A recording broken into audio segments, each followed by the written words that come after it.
Did you wash your hands? With soap? Did you dry them?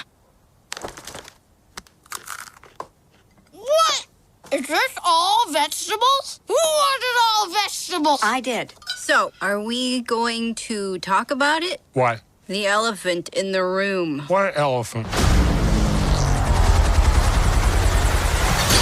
Mom's new job.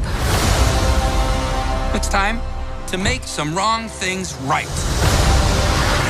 Help me bring supers back into the sunlight. We need to change people's perceptions about superheroes, and Elastigirl is our best play.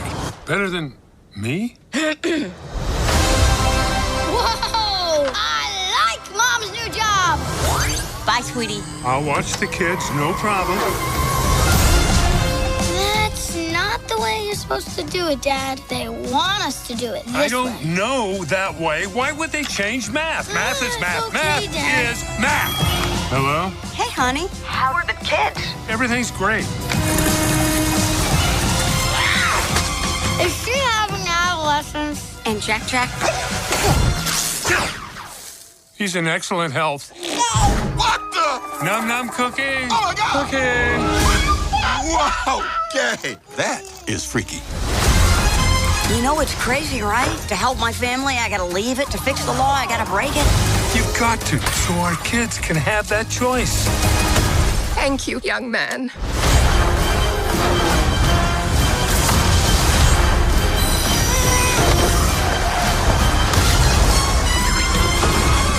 Combustion imminent? What does that mean? Ah! It means fire, Robert. The screenslaver interrupts this program for an important announcement. Suit up. It might get weird. I'll be there ASAP. Where you going ASAP? You better be back ASAP. You've never seen Clueless? Who's in Clueless? Alicia Silverstone, Paul Rudd. Paul Rudd, Brittany Murphy. What's his name? It's like a big 90s The movie. dude that played Turk from Donald Faison? Donald Faison, yeah, from what's that nursing show? Oh, yeah, Donald Scrubs. Faison. I would never remember Scrubs, his there you name. go. I didn't Yeah. watch Scrubs, but Yeah, I know. Donald Faison. Scrub was the good stuff. Yeah. Speaking of Donald Faison, welcome to the Animation Station podcast. My name is Josh, and joining me on this very incredible episode, that was an awful segue. Oh, so good. No, it was bad. That's a I bad joke have if I ever heard one. Liam and Brittany from Cloud City Cast. How's it going, guys? Hello. We're happy to be here. Hola. Hola. Whole lot of incredible on this episode. Yes. Okay, I didn't know where you're going. I with know that. you didn't. And this is episode 105, so Dang. we're getting up in age. Yeah. We've got about maybe less than 3 times as many episodes as Cloud City Cast, so we're slowly building up our repertoire. But yeah, so today we're going to be talking about almost Disney Pixar's, because it's the same company. Gavin's not here to argue. Disney's Incredibles, or The Incredibles 2? Incredibles 2. Yeah, I just think. Incredibles Is there a 2. The? There's no The, so it's just Incredibles 2. Yeah, let's check that out right now. Pretty sure it's just Doesn't mean Incredibles 2. it's talking about the family, so I would assume it would be... Incredibles 2. Yeah, Okay. the first movie was called The Incredibles. The And this second is one just is just Incredibles Incredibles 2. I don't even think the first one was called The Yeah, Incredibles. it says it right there on Wikipedia. I don't 2004's always The believe Incredibles. Wikipedia because you could go in and write something for Wikipedia. I and could, then but I it's true. didn't. No, right. Look at the poster. Even says The Incredibles. All right. I guess I How believe dare that. you I doubt guess me I on believe my that poster. favorite Pixar film? It's Incredibles. Maybe we're just lazy and we leave it off. We could be lazy. No, But- we are. That sounds about right. So Very this is accurate. going to be a so I'm going to throw this one out there. This is going to be a spoiler heavy episode. So tons of spoilers everywhere. But before we do that, we do have some news to go through. First bit of news, we had Akon last week, and that was fun. Hannah and I went. We posted a lot of stuff on Instagram, so a lot of cool cosplay pictures. We did a We went to a lot of panels. We recorded one, which was the voice acting in video games with Matt Mercer, David Vincent, Keith Silverstein, and Cassandra Lee Morris. So we recorded that one. That is on our Unlocked. So if you go to unlocked.com/theasp, you can watch that. That was a lot of fun. So thanks to the guys at Akon. We'll have an actual Akon episode pretty soon where we kind of talk about all of our experiences and everything. But we do have some more news coming out of Cartoon Saloon. They announced their newest. It's going to be a TV series that's going to be on Disney. It's going to be called Viking School. Ooh. So Okay. I don't know if it's kind of like how to Train Your Dragon type Sounds like it. thing, but yeah, we put the post. We put the poster that they have on our Instagram, so you can check that out. It looks pretty cool. It's that same Cartoon Saloon style, so very much Secret of Kells. Yeah. Looking Song of so the Sea. exactly. So it looks pretty good. Awesome. I'm excited. It's coming to Disney. Well, I feel like you guys talked about that a while back. Disney, like Ireland or like Okay. the European. It's going to be distributed by Disney. Okay, out there. So Yeah. then it would be a year or so before, if they ever wanted to bring it over here. Because I feel like there's always like that big gap of, did it do well or well enough? All right, Yeah. Disney will bring it out here to XD. And that happens a lot. Like there was a show that was really popular over there called, I can't remember, but Jules DeYoung Sounds good. was in it. Yeah, I know, it's pretty good. She's in it. They brought it over to Cartoon Network, played like 10 episodes, and then like kicked it off because it didn't do well over here. Over there, it's really good, but over here they were like, nah, there's nothing doing. Darn, that happens. Also, the Animation Station podcast is now on Google Play. Ooh. So after all kinds of struggles to try and get ourselves on the Google Play, we are now available on Google Play. Also, one last bit of news. Hannah and I, good Lord Almighty, guys. I just see you messing around in my little thing here. Hannah and Doing I interpretive dancing on this side Yes. of the country, if you guys didn't know. all the way up in Cloud City. Hannah and I are going to be at a screening of Gundam Wing Endless Waltz tomorrow at the Tower Theater in Fresno? Oklahoma City. No, the one in downtown Oklahoma City. Conveniently, there are Tower theaters all over the place. So we'll be there, and then after that, we're going to be on a panel with a couple other people, and we're going to be talking about Gundam Wing and all kinds of fun stuff about that. So we're going to be discussing the movies, thoughts, characters, all that fun stuff. Nice. Cool. Are you guys streaming your panel? Or... Yes, we're going to put it on Unlocked as well. So tomorrow at Unlocked, we'll post, just follow our Instagram. We'll post the link on there, and it's a free download, so all you have to do is download it on... right now, I believe it's only on iOS. It's coming to Android, but it's not there yet. So just download it if you have an iOS, and you can download on your iPad, your Mac, your whatever. Watch that, and yeah, we'll be there. And it's absolutely free. I like that. I like free. Yeah. Free is doable. Yes, free is definitely doable. So have you guys been watching anything other than Incredibles? Yes. What was that piece of crap we were watching the other day? Oh, that Ferdinand Magellan. The I did not watch it. You Ferdinand Magellan? Ferdinand, the Donkey Bowl. The Flower Bowl. Wasn't the movie Rose just Bowl. called Ferdinand? I guess. Oh, Ferdinand? We watched that because her dad had it from Redbox or something. Yeah. So it was sort of on in the background. And I think I caught like the last 20 minutes of the film.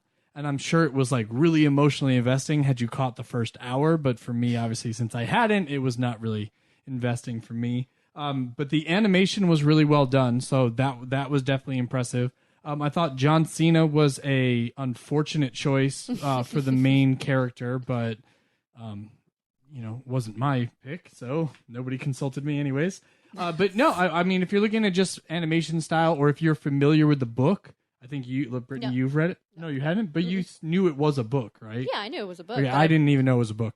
I could see people that were fans of the book probably being fans of the movie, but for me, I'm old. It was not geared towards me, so I totally get that. But yeah, if you just are a fan of animation or a fan of that book, I would say go ahead and watch that one. But anything else animated wise that we've really... No, because we didn't even really tune into Sherlock Gnomes or whatever it Oh was god, that called. was terrible. Yeah, I tuned out like in the opening credits for that. But one. Johnny Depp sounded good. Which well, he sounds like Johnny Depp. Johnny Depp is a British version of himself now. Okay. So, no, with that one, same thing. But I wasn't a huge fan of the first Gnomes. What was Romeo Nomeo and and Juliet? Juliet. I wasn't a big fan of that one, which sucks because it's Emily Blunt and James McAvoy, both of which are phenomenal actors.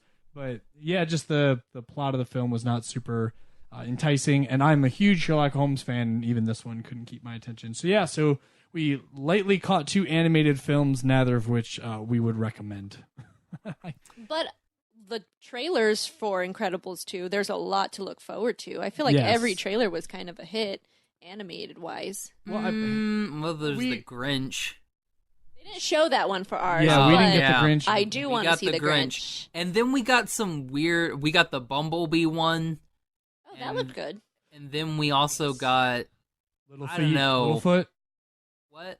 Littlefoot or Little Feet, Little whatever it Feet. is, the one that's from the point of Like view of the not Yetis. Bigfoot, but Littlefoot. Oh, Humans no, we are didn't the get that. monsters. No, we got that You said Littlefoot, and I was like, the Land Before Time? They That's stopped. what I thought too. Well, that's what it's called. It's either Littlefoot or Little Feet. But yeah, it's basically from the Yeti's point of view, and they think that humans are monsters because they're like, look at how tiny their feet are. We're the myths. Like humans are the myths. Yeah, not Yetis. So it's really weird. Yeah. But that sounds like something Sony would do. Is that a Sony animation? Yeah, because it's. I was about to say, it sounds like something Sony would do. It's Channing Tatum as the lead, as like the main, and Common is also. And Common. Yeah, it's interesting, like cast. I'm true, but interested, but I don't know. What Remy else? seemed to like that one though. Yeah, the he did Bumblebee get trailer cool. actually looks really good, and I'm not a huge fan of the Michael Bay Transformer films. But this one actually does weird. look pretty It looked good. like she was falling in love with him, and I was like, awesome. "Wait a sec, this seems." I mean, I Probable. guess. Well, YOLO. if you've seen Solo, then it works. What was the other? Those are a little bit different. Yeah, right. I'm trying to think. What was the other animated? They showed the Teen Titans. Yeah, Teen Titans we got Go. Teen Titans too. Teen Titans looks good. Funny. It looks so good. Well, But- we enjoy the animated show, Yeah. so we're looking forward to this movie because it's just hilarious. Nah, I'm pretty sure you're Deadpool. That was good. It was good stuff. And it's freaking what's his name? The same guy, the guy that's voicing Slade Wilson. Yeah, he's Lego Batman. Arnett. Yeah, Will Arnett. Is it Will Arnett? Yeah, so good. We got Christopher Robin. Yes. which we got not Christopher animated, Robin. but CGI. So. Did you get some weird like thing where it was like a dude and like there's like a robot dog? Did you get that one? No, but robot I've seen a dog. trailer for that one. It's called like Max or something like that. Something like that. Or wait, it was think Max is Axel. another Axel. movie. Axel It's AXL. like There you AXL. go. Yeah, it's basically a Transformer robot dog, and they're on the run from the government that is trying to capture the robot dog. Sounds just like Transformers, but with a robot dog. It's just like that. Remember that Monster Trucks movie that just came out? Like Taylor that Kitchen, bombed? it was so bad. This looks like the dude who's like Taylor Kitsch's little brother, and I was like, wait, because like they have the exact same like long hair. Yep. So I was like, wait, what is this? Did they just now you have a dog and with your monster truck? I got confused. Maybe it's gonna be like the next series of movies, like how Jack Ryan is like a thing of movies.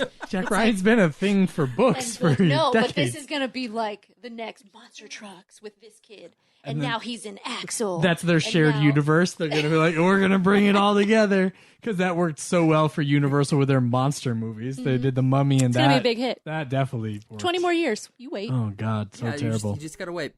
Let's see. I think since the last episode came out that we actually filmed live and wasn't recorded, watched Troll Hunters. That was good. Season 2 or the first one? Season. What was this season? Part season B, whatever 3. it's called. The last Season last 3? season. Yeah, Oh, series God, we haven't series even finale. Finished 2. We're behind. Yeah. Yeah, you guys are behind. I think we're So still on watch like it. the first half of season 1. No, Oh, we yeah, finished the first half I of the don't first remember what season of happened. the like part A, and then there was part B. Okay. Then I think like season 5 or whatever of Voltron's out. Everybody loves Voltron. It like just came out.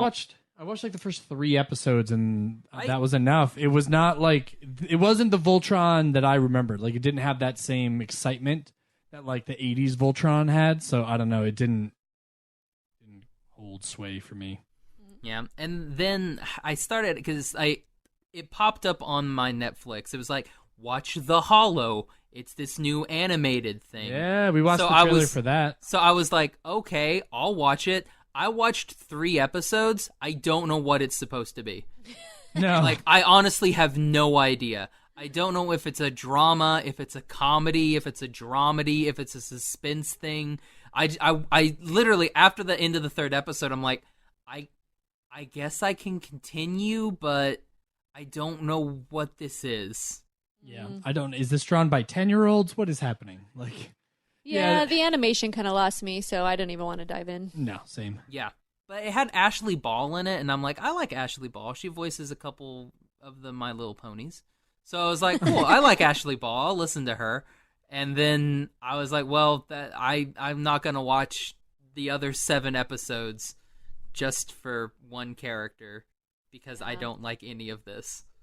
Yeah, no, we did not give The Hollow or whatever it was called a chance. No. I don't know. It looked interesting and then not at the same time. Like it was kind Right. of like, oh, I like this, but I don't really care enough. It's like the trailer should have stopped like at 15 to 20 seconds because the longer it went, the more we were Yeah. like, no. Maybe they don't know what they no. want to be either. It honestly, it's a distinct possibility. But one thing I was just thinking about, Netflix does really well with their live action stuff, Yes. other than Death Note. But the like all of Death the Note wasn't that bad. it wasn't that Wasn't good that either. good. It wasn't. No, here's the thing. Like, if you say this is not like the Japanese Death Note, it's like a branch off of Death Note, then it's okay. No, yeah, if you try to watch it as like its own thing, Yeah. then you're like, Yeah, oh, yeah. this isn't that bad. But Yeah. then you watch the original Death Note and you go, but it could have been this. So why wasn't it just this? See, that's true though. He has a good point. Like, if you had no idea what the heck Death Note is, which I bet a ton of Netflix watchers, Yeah. subscribers don't know what Death Note is. So they probably watched it and were like, this is intense. This is really cool. Yeah. And then if they go on to the other thing, they might think the Japanese Death Note is like, ugh. This is too What? intense. Yeah, there's too much. You know? I don't think that's possible, but there's maybe that one person out there that's like, I No. like the live I action think better. we are the smaller subscribers of Netflix that Right. know Death Note. But I think that's kind of the thing though, is like the anything that has been animated, like whether it's anime or not, that was like Netflix original or them buying an intellectual property and expanding on it, I haven't enjoyed. No. Now that I'm thinking about it, I was like, I don't think there's a single animated thing that was like a Netflix original that I was like, yeah, this is what great. was that? The burger, the one that worked at the fast food joint, was that a Netflix Oh, that's thing? The Devil is a Part Timer. No, that was a That's import. a straight anime. Okay, and then that's why that was and good. they've never done a second season of it, and That it one was is good. amazing. I did enjoy that one. That show was super good. Well, I mean, I'll go with like I liked Agretsuko, that which is not really, it's not a Netflix original. It doesn't count. So it doesn't count. No, it doesn't count. Big Mouth was good. No, that was and terrible. Troll Hunters was good. Oh, is Big Mouth Big Mouth was the with kind John of like Delaney? American Dad style? Yeah, but there's a bunch of kids just talking about boners the whole time. Oh, like, it's about so puberty. They're going bad. through puberty. Oh no, it's hilarious. No, It was Well, funny. there's like you're right. It's not that good, but there's they bring a dude who does like a killer Freddie Mercury impression on. Oh, we didn't get that far. I think No. we watched the first episode. we got Maybe two. the We two got two episodes. episodes in, and was just like, no, I don't want to watch any more of this. But that's what I'm saying is like it's kind of a letdown because their live action stuff is so good that it's like, why do you miss the mark time after time with the animated stuff? I mean, I know a ton of people that do love Troll Hunters. It just hasn't resonated with me.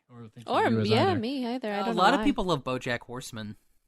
Oh, a lot of people do Yeah, love people that. do like Yeah. that one. Yeah, We we So, did did. watch it's one of that I've never watched, but I we know are a lot of terrible. people that love it. We're terrible. We are negative Netflix Nancy's today. animation. don't know. But the live action stuff is good. Thanks for coming on the Animation Station podcast, guys, with your negative attitude. Well, we wanted to counterbalance. We want to be the negatives this time. Well, I don't know. We're talking about Incredibles. Never mind. No, that's my job to be the negative as we move forward. We might not be friends after this episode, guys. All right, so let's go ahead and just rip this Band-Aid off. Let's talk about Incredibles 2, kick the out. So let's do Incredibles 2. So this is the follow-up for the 2004 The Incredibles. So 14 years later. Yeah, 14 years. Now, again, we're going to do spoilers here, so get ready for that, guys. This movie has made what, $180 million opening weekend? Opening weekend, yes. And then 230 right now. Yeah, 235.8. Yeah, so it's done some money. It's past its budget. Well, it's reported budget, but there's probably been a lot of money for marketing. But honestly, this one I don't think there wasn't like a ton of trailers that we got, and a lot of the teasers were sort of redundant. But they were all still they were also like the one that I remember seeing a lot was the Jack and Mr. Incredible, where he like holds him up and then shoots his hair. You have powers, yeah, baby. Yeah, that one. And then the other one was just the Jack phasing through the wall and then stumbling with laser eyes, and then he bisects the eye. So that was the teaser. But those were the two that I remember seeing the most. Right. Out of everything, like we didn't get a whole lot of promotion, but I don't think we needed a lot for this one. I think the 14-year wait was like promotion enough. Anybody that was excited to see this film was already chomping at the bit, waiting for it to come out. Yeah. Well, and if they would have given more, I think it would have given away too much of the plot. So it was nice that they kind of stuck with, there is a new villain other than, let's stop just showing Underminer. There is the Screenslaver, but that's all we're giving you. Yeah. This is what he looks like. Which we had Underminer, and then like we just didn't care about him the rest of the movie. Yeah, I thought that was great. Like, bro, that guy won. Like, he totally did it. So you would think that Underminer is going to be the villain, like just because that's how we ended the first movie, but it ends up being like, oh no, this is basically a red herring. We're just going to show that even this family is not, like the family is infallible. Like they're not infallible. There is the potential for them to, not be able to finish the job, to get the villain. And I think that sort of set us on the right course to feel like there was going to be, discourse within the family themselves. Like there wasn't going to be everybody's on the same page and everything's hunky dory, kind of the way that we ended the first film. So I know I kind of dug that. If anything, when watching the teasers and the trailers, I didn't think Screenslaver was going to be that big of a villain. I thought he was kind of going to just be like this is one of the jobs. I didn't think he was going to be like the overarching villain throughout the film. I did. So my thing was, I didn't like Incredibles. Like, I thought it was a mess. Like, the story jumped all over the place. It made zero sense. Go back and listen to that wonderful episode where Josh's viewership like tanks. But like, so I went in like, I think that last one with Jack, the one that we saw at D23, I think that was the last trailer that I saw for it, because I was like, I have to go see it for the podcast. I don't care about this. I didn't see any of the posters or anything, so I didn't even know that Screenslayer was even gonna be there. So like when I walked into the theater, like they scanned my phone, I walked straight in. I didn't look at anything, I didn't go to concession, anything, I went straight into the theater. And I'll talk about my theater experience in a minute. But yeah, I mean, so I like this, everything was a surprise to me, which I don't know, it either helped or it hurt this film for me. I would think it helped. Right. Yeah, you would think. So I'm just going to go ahead and like the synopsis. In Incredibles 2, Helen is called on to lead a campaign to bring supers back, while Bob navigates the day-to-day heroics of normal life at home, while Violet, Dash, and baby Jack, whose superpowers are about to be discovered. That's a weird way to do that sentence. Their mission is derailed, however. Get it? Derailed? Huh? When a new villain emerges with a brilliant and dangerous plot that threatens everything. But the Pars don't shy away from a challenge, especially with Frozone by their side. That's what makes this family so incredible. So I'll just go into my wonderful theater experience. So I get to the theater. There's a child sitting on one side of me who's maybe like 5, and then I have these 2 other people that are also there with 0 kids and are just there to go see this movie. Would you like to take a guess of which was the worst of the 2 people sitting next to me? Oh, I already know. I'm going to say the 2 It's people the 2 without people the kid. without the kid. Yes, it was. And I'm going to guess it has to do with their phone. The kid was great. The only time he talked was when he said, "Can I have a drink?" to his mom, and she gave him the cup, and he just sat with it the rest of the movie. And I was like, that's awesome. Like, I would have paid for that kid's ticket. Yeah. Right. I think he's 5, so I think he got in free. But I don't know how tickets work. Free till 3. Free till 3. Oh, 3 till 3. Okay. I would have paid for his ticket. But, yeah, it was great. So I guess let's go ahead and start off with Bao. Oh, yeah. Wow, the adorable Pixar short. Yeah, that one was super cute. Oddly animated. The people with like their giant heads and whatnot. It felt very caricature-esque, but it was very different than a lot of the other animation that we've gotten for these shorts. So I actually dug it. I thought it was off-putting at first, but once you sort of fell into the rhythm of it, I enjoyed it. It was well, it kind of. was a lot of fun. I know it's a short, so they only have so much time. They jumped right in immediately from the husband, leaving the house, and the little Bao was like, "I'm alive now." Yeah. Like, oh, that was quick. But did you know what the short was about? What I gathered from it was, and this is just like, I haven't read anything because I wanted you guys' opinion on what my opinion was there, like, the lady, she is replacing her bad relationship with her actual son, and she's created this little dumpling, steam bun dumpling, Mm-hmm. that she is treating as her real son.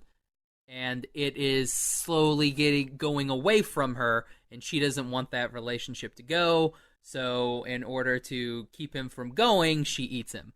And then her real son kind of like comes into the picture, because this was all like a weird thing. And so she ends up repairing her relationship with her son. And yeah, that's what I took away from it. Right. Yeah, that's pretty much what it is, because she has empty nest syndrome. So what's going on is obviously everything already happened with her son. He grew up, we know that he leaves because he gets engaged and is going to move out of the house. So she's having all these emotions because he's leaving. And so now she's playing out a new relationship with Bao. And she's hoping that, I think, she can do it all over, but learning that kids are always going to grow up. Like, no matter what you try to do differently, like, yes, they love you for a song. They're always going to love you, but you're not always going to need you like they did. So I think the fact that the relationship is going in that same direction, there's just no changing it. So obviously she eats it, and oh my God, our theater was like, they were so surprised. See, that's how your theater was. The people next to me were talking the whole time because they didn't understand it. It was just like, I don't get, like, when it ended, they're like, I don't get it. And he was like, I don't get it either. That was dumb. And I was like, you're just a bunch of dinks. And I was like, freaking double income, no kids. Get out of here. Get out of this theater.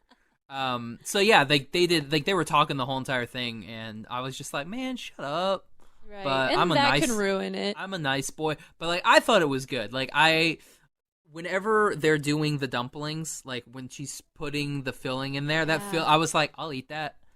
I'll eat that right now. That looks good. Yeah, I think it was like the meat filling that she's putting in the dumpling. Yeah, like, well, it was like carrots and all this. Well, I think it was raw meat. meat that, obviously eventually gets steam cooked, and I don't know. I love animated food. I feel like we've talked about this on an episode with you not that long ago. Like Ponyo, any Studio Ghibli film. So the fact that this was newer style of animation, but still makes food look so good. Like Feast. Feast was also a great movie for food. Or short for food. Is that one Disney or Pixar? Feast? That's Disney. I think it's Disney, yeah. Yeah, because that and Paperman. because the guys from Tycho worked on Feast. Yes. Oh, that's where I remember hearing about it. I was listening Which, to that by episode. the way, check out our interview episode with the guys over from Tycho Studios. Had Jared Mariyama on that one, so shameless plug for my own thing. I listened. It was a good episode, so definitely go you. catch that one. Of course. But yeah, so anytime people do food, they have to do it right. And if they don't, it makes me angry. But if food looks good and delicious, then I'm on board. I don't even care what the story is from there. Well, it's one of those weird ones where food has come a long way, but no one can still pour any sort of liquid to make it look good. Like if you notice that, like even in Incredibles or in this movie that we just saw, they have liquid that's already in a glass that looks good, but you never see it being poured. I don't know what it is, but it's 2018 and no one knows how to animate water being or any sort of liquid being poured into a glass. Interesting. I never thought about that. Now I'm gonna look for that in animated shows and films. But I'm trying to think. You're right. There's always glasses filled with water. Yeah. Like in this one, like they had. Which, by the way, shout out to Pixar for having alcohol in your movie. I thought that was a nice little touch. But no, like they're both. They have drinks in their hand, and I'm like, that looks good. It looks like the way because subtle movements with the cups. Like the glasses, I don't know. Like the liquid moves, and I'm like, that looks good. It looks really, really good. But it's just one of those we still have never gotten pours right. It's so funny. It's I've never thought about that, but maybe that is a thing. How interesting. See, it was funny though to go back on the plot of Bao. I saw it more as allegorical. I thought it was basically her just reliving the relationship with her son. With the dumpling. I didn't view it as this is her second chance. I looked at it as she's literally just reliving her memories of how it was with her son.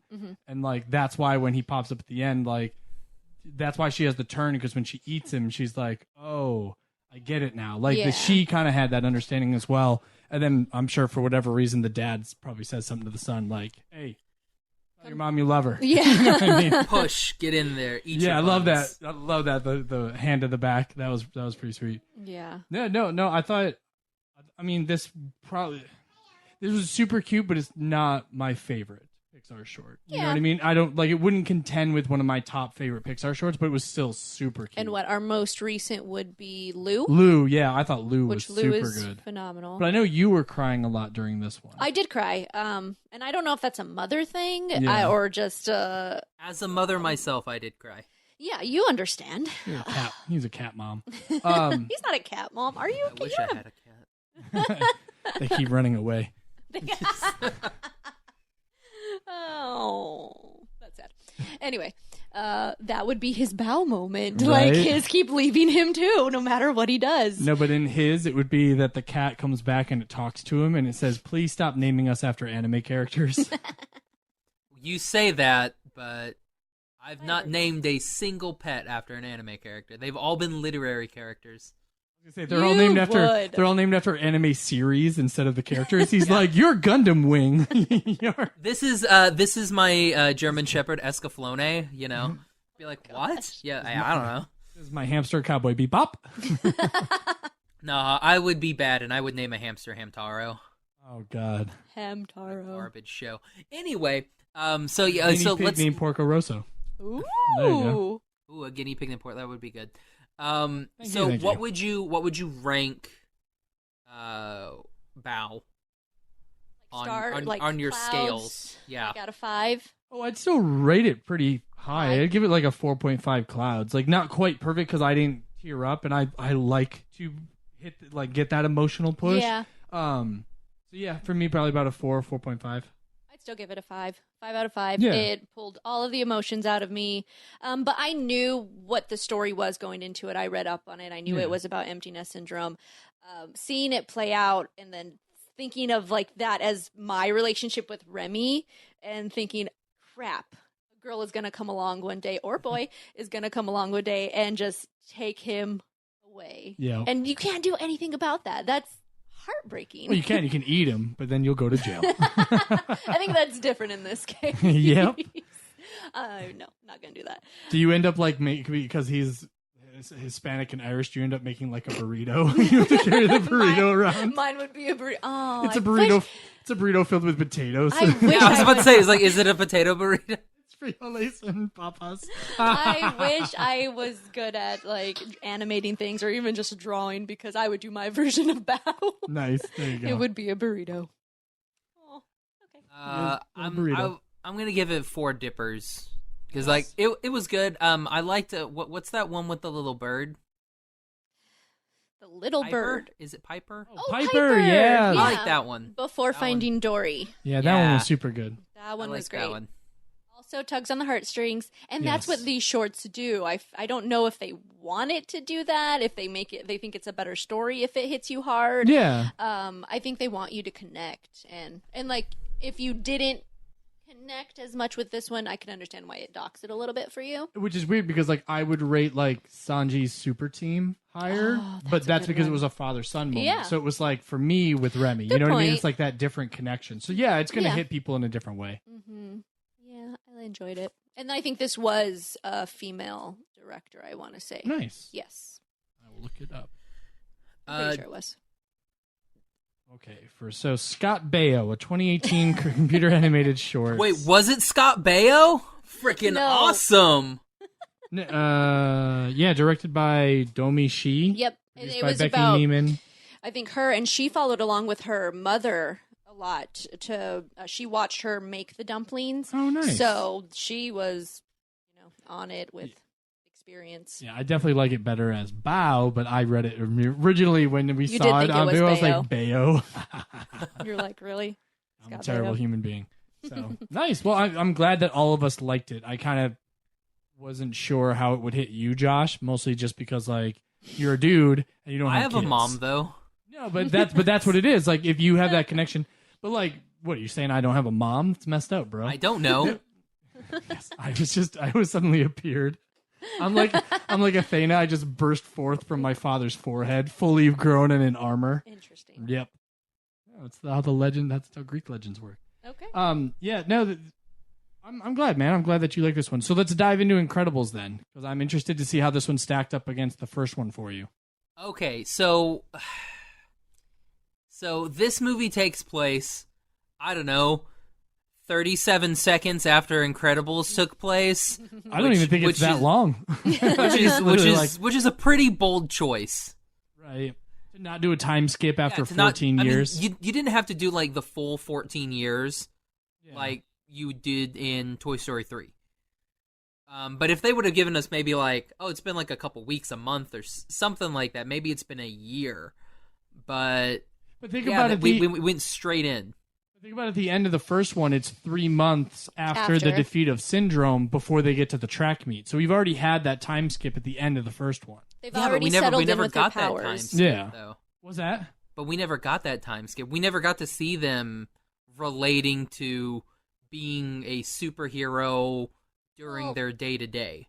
Like we never get to see that. But I don't think that they wanted to do that. You know what I mean? Yeah. I think they wanted to keep it more of like, or that Brad Bird's direction was, well, I don't want to deal with like, oh, this is, Dash and Violet as 20-year-olds and Jack is now a teenager and now it's going to be, I think he really wanted to keep it in that same wheelhouse where it's the same family, exactly where they are, but now we're going to focus on Helen instead of on Robert. And I kind of like that. I kind of like that it was like, it didn't feel like it was just the same story, but a female as the lead. It felt like, okay, but this is how the family dynamic changes when Bob has to be the stay-at-home parent and Helen gets to be the one to go save the day, but then we still get that moment where Bob gets to, come back out and have his moment as well. Well, I can see what you're saying, Josh, about like seeing like the growth or the time jump. I think some people were expecting to go into this and think like, because we were guessing what the plot would be, and we were thinking it's going to be Dash, and he's older, and he's dealing with the fact that he can't be as super as he wants to be in real life.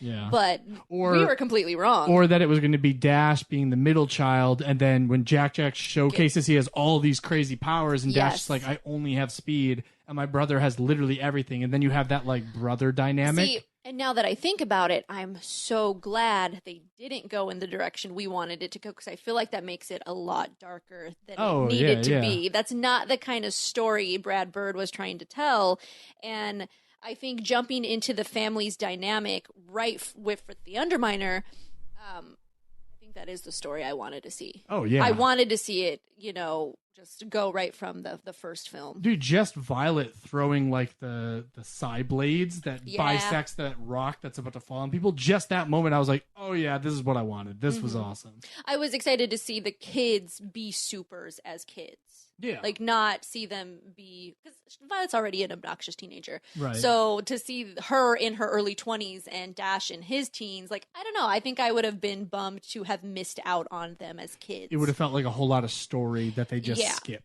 Yes. What about you, Josh? Well, see, that's what I'm talking about. Like, I'm glad they didn't do like a 14 year, but I thought it would have been nice if maybe we got like a couple months, like 6 months later. Yeah, like 6 months. So like that way, and maybe give me like a montage or something, to we can kind of see like they have been like fighting crime, like as a family. It's not just like boom, here it is. But I will say I do like the way that this movie started off, not with any of the Incredibles, but with like Violet's boyfriend being interrogated. Yeah, that was really fun. I thought that was good. Like when that popped up, I was like, oh, okay, this is where we're going. We're starting here. That's nice. And I like that is a good story element throughout the rest of the film. Like, honestly, I thought it was going to be a one and done type thing, where it was just going to be like, they Men in Blacked him, and that was it.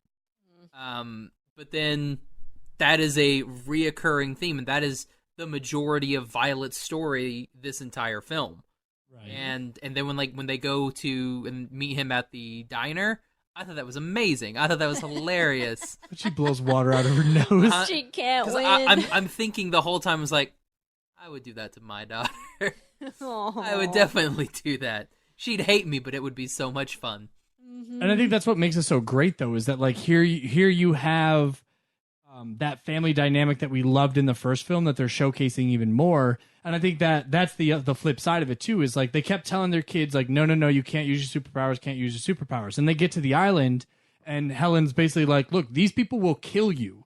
They do not care that you're children. You have to use your powers. And they're both like, but you've told us, especially Violet is like, she's at odds with herself because she's like, look, you've told me for years to ignore my abilities. And, Dash is just super excited to finally be able to get to use his.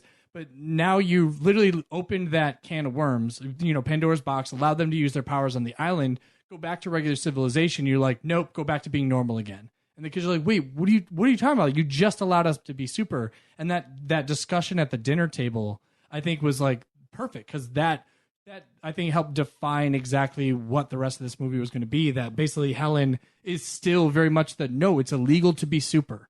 We cannot be supers. And Bob is still like no, we need to be supers. We need to do stuff. And the kids are basically still just trying to figure out how they fit like within that realm. So I dug that. I thought that I think the setup for this movie was perfect. I agree. Lane, that's all you got. No, I completely agree. I like that Helen is still, she didn't change. Like they did get to use their powers in the end of the last film. I think that was very much a mom thing to do. Because I think if I was in that situation, you don't, just because you do one thing one way one time doesn't mean it's always the right way to do things. Right. You break the rules. You can't always break the rules. Yeah. It'd be like if you kept on your kid, like, you can't hit people, like, no punching people at school, and then somebody breaks in the house, and they're like, if they get you, punch him in the face. Like, you have to change the lesson because you're like, this is survival. Over with, then you can't. You don't go right back to, okay, kid, you did it once, you can do it now. Yeah, you have to go back to like, okay, but now we go back to not punching people. Right. And that's got to be something that's hard to deal with for kids that are superheroes. Yeah. Like, I get to use this on grown-ups because they're bad, but I would never use this on kids in school. But what if they're bad? What if they're bullies? How do you teach them that? You know?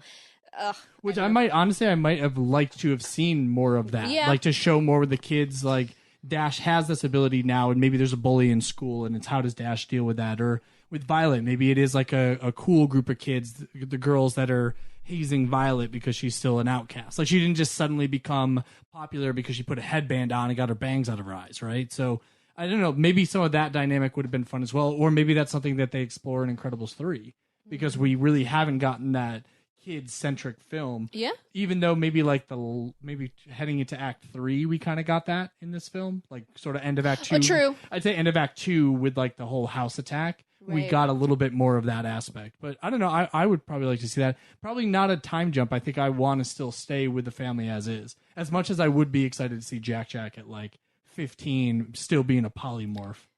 I think if they did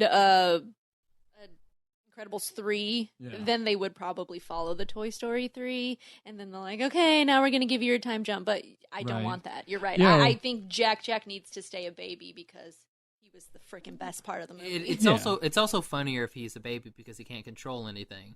Mm-hmm. Yeah. That's what adds to that bit of the comedy. I would say though, I would like to see, Incredibles 3 with like a Mean Girls type thing. Yeah. So, like Violet's just trying to be with the popular girls, but like she's not wearing pink on Wednesday, and then like they come after her and stuff. Stop Like trying that to would make be fetch interesting. Actually, how cool would it be if she's getting picked on another girl in school, and like nobody knows that Violet's a super, like it's still a secret. She's getting picked on this other girl at school, and as the finally plays out, you realize the other girl is also a super and has to hide her powers, but instead of being like introverted like Violet, that's why she attacking lashes out other people, because she doesn't know how to go back and forth between being a super and not being a super. But Violet can be invisible, so that girl would be ruined. The things she could do to that girl. Yeah, but the other girl, like maybe she has like a sonic power, like because she's so loud and obnoxious, like that's like her thing. She's like So then it turns into like Carrie. And you drop blood on her head. I don't know. Yeah, I mean they just embarrass her a lot to where she just like snaps. Well, no, Carrie was pyrokinetic, wasn't she? Yeah. Like she had telekinetic powers. No, I'm talking about somebody that like sonically, like she screams. Well, I mean, I mean something like Carrie. I'm not saying you just do Carrie. Yeah. Oh, that's but why? Yeah. Yeah. Something like there's the bullying, and then like now this just got really. So now we've got like Mean Girls mixed with Carrie. This is going to be a good movie. See, that's why The Incredibles can't, or Brad Bird couldn't go off of like the kids' traumas. The kids' upbringing, other than the fact that there is a boy that's kind of a Violet story. It's her dealing with liking a boy, not having the boy even notice her anymore because her father ruined that. He ruined that story. So that was their turmoil in the home, was how is Violet going to deal with her dad now that he is the one who is always going to be there. So I liked that. I liked that story. I liked Violet's arc in this. Dash. We can talk about Dash's arc because I feel like we've been talking about Violet a lot. Yeah. Well, Dash. Yeah, Dash doesn't have a lot of.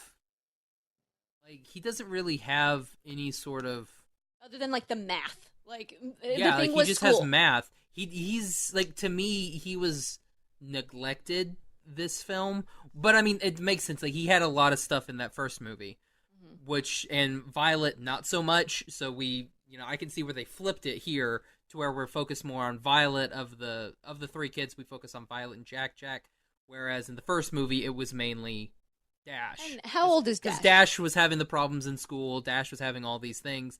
And then now it's just like 10, probably. Yeah. So that makes sense when you think about an actual, like we think about our nephew Matthew. He's 10 years old.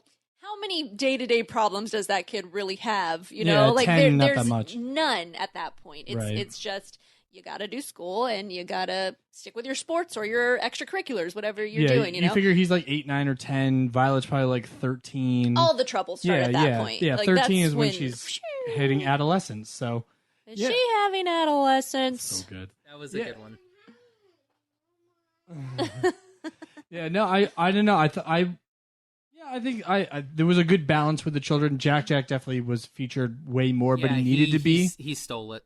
Yeah, yes. But he needed to be because they wanted to showcase like that's where Bob's difficulty really comes from. Like Violet's kind of difficult because she resents him, especially when she finds out what happened to Tony. And then Dash is just like, all right, math is math, right, Dad? Like he kind of is not as big of a problem. But it's more because Jack has to be the big issue. So yeah, no, I like that. So you want to talk Elastigirl, right? You want to talk Jack first? Let's do Elastigirl just because this is not going to be a popular opinion, but I don't know, like the base story seemed a lot like the first movie. Like the base premise, because like in the first one we have Bob, right? Yeah. So we have Bob, and he gets recruited by this secret organization, and he's off doing all this stuff. And then we have this movie where it's Helen. But I mean, they're both completely different, the way that they progress and the way that they branch off. But it just seemed like like at the beginning it seemed cookie cutter, right. where it's like like here okay, she has so to stop boom, a boom, train. Boom boom. Yeah, it seemed very like, oh, okay, I see what you're doing there. And then the whole bit with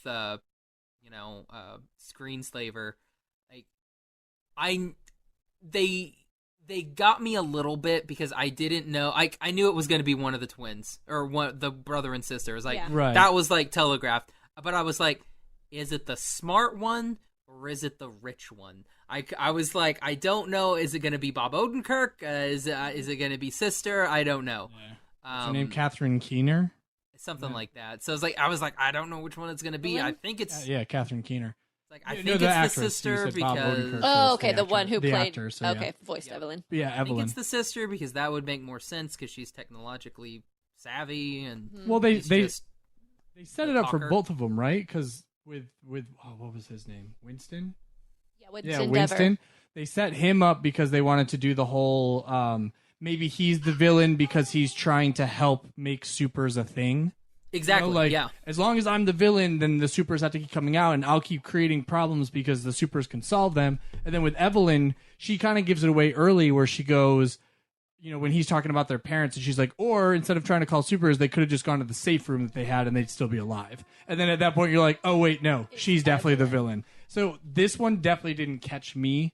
I think with the first one, they really didn't try to make it be like a twist. Yeah. Because it was very much like, no, I'm your nemesis. I was that little kid. Like, that kind of set up pretty quickly. But with this one was definitely more of like they were trying to keep you in the dark.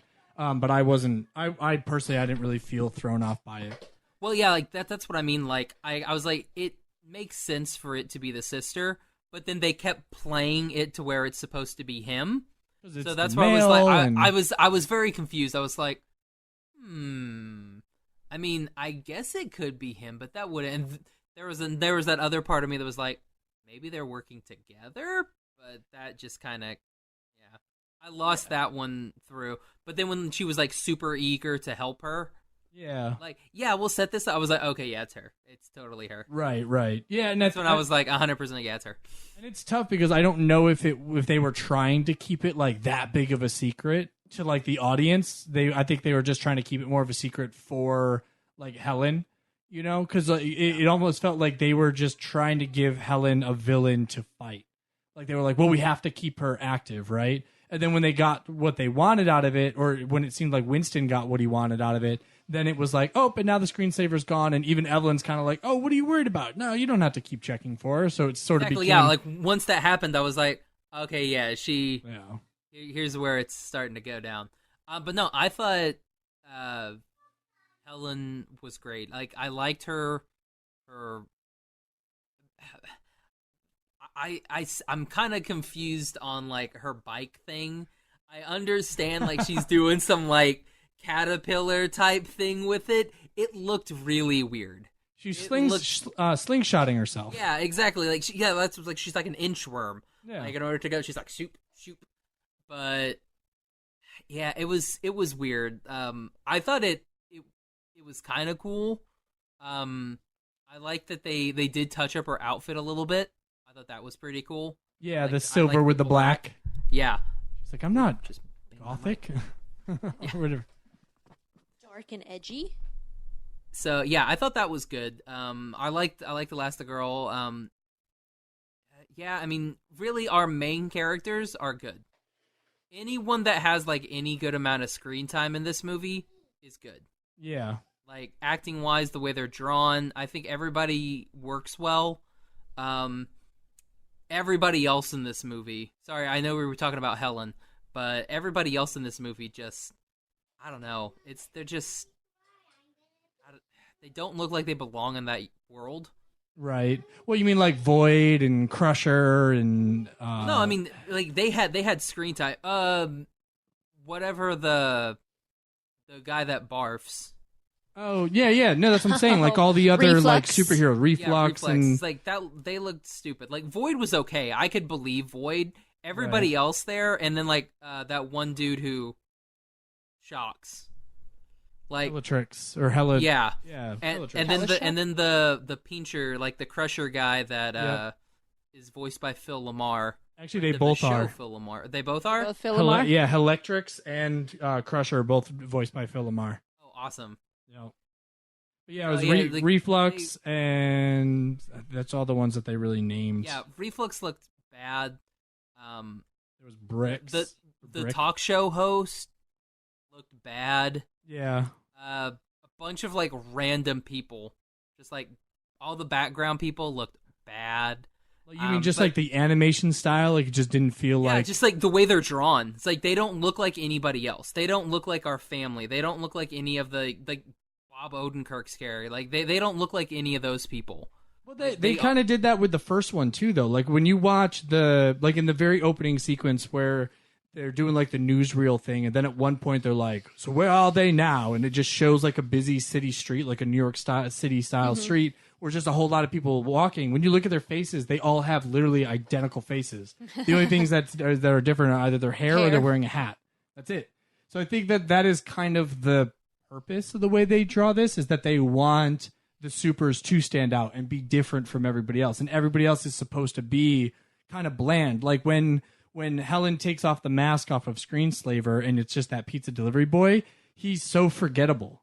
It's just like a random blonde kid, and you're just like, oh, he's obviously this isn't actually Screenslaver because he's nobody, you know. And I think that was kind of the point. He was supposed to just look like any random kid. Yeah, just like anybody. He looked like he would, be at Violet's school along with Tony Reidinger, Yeah. Because I had guessed that it was going to be Tony Reidinger. Like when we had watched the short at Disney a month or so ago, when they showed the first 10 minutes of it, and they showed that Screenslaver had, the tennis shoes on and gray pants and a dark shirt.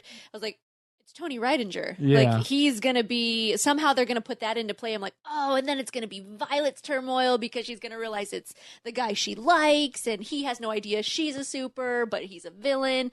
And then when they wiped his mind, I was thinking it was still going to go along that story where somehow he, like, either that was going to play into the villain aspect. Right. Like, I can't remember anything. I don't know where my life is going from here. I'm a villain, like he goes on like he's just this evil person. And then when it turned into be some blonde kid, I'm like, whoa, there's even a bigger story beyond this. What the heck? Is it weird? I thought like that pizza guy looked like, is it Jesse Plemons? Oh yeah, from like Friday Night Lights and everything, like Breaking Bad. I saw him. I was like, that looks like him. Did they base the character off him? I wouldn't be surprised. Yeah, it's the other. But no, I mean, but that's what I'm talking about. Like Winston and Evelyn, they're not supers. They're just main parts of this cast, and they look different from everybody else. But so does Edna Mode. She's not a super, Edna but looks different from everybody else. But I think that's the point. Tony's just like a kid in a turtleneck, and he looks different from everybody else. So that's my problem. I'm like, and I understand like that happens a lot in animation where you don't want to, you can't upstage your main characters. Exactly. Yeah. But it's one of those where I'm just like, give everybody the same style. Like I'll go back to Troll Hunters. Like everybody in Troll Hunters has the same style. If you go back, even like you can go to Avatar. Everybody in Avatar is drawn the same style. It's just one of those like it just keeps everything looking like it belongs in the world. And I think that was one of my problems with the first Incredibles movie was these people don't look like they belong in the rest of this world, and it takes me out of it. This movie, it kind of takes me out of it too.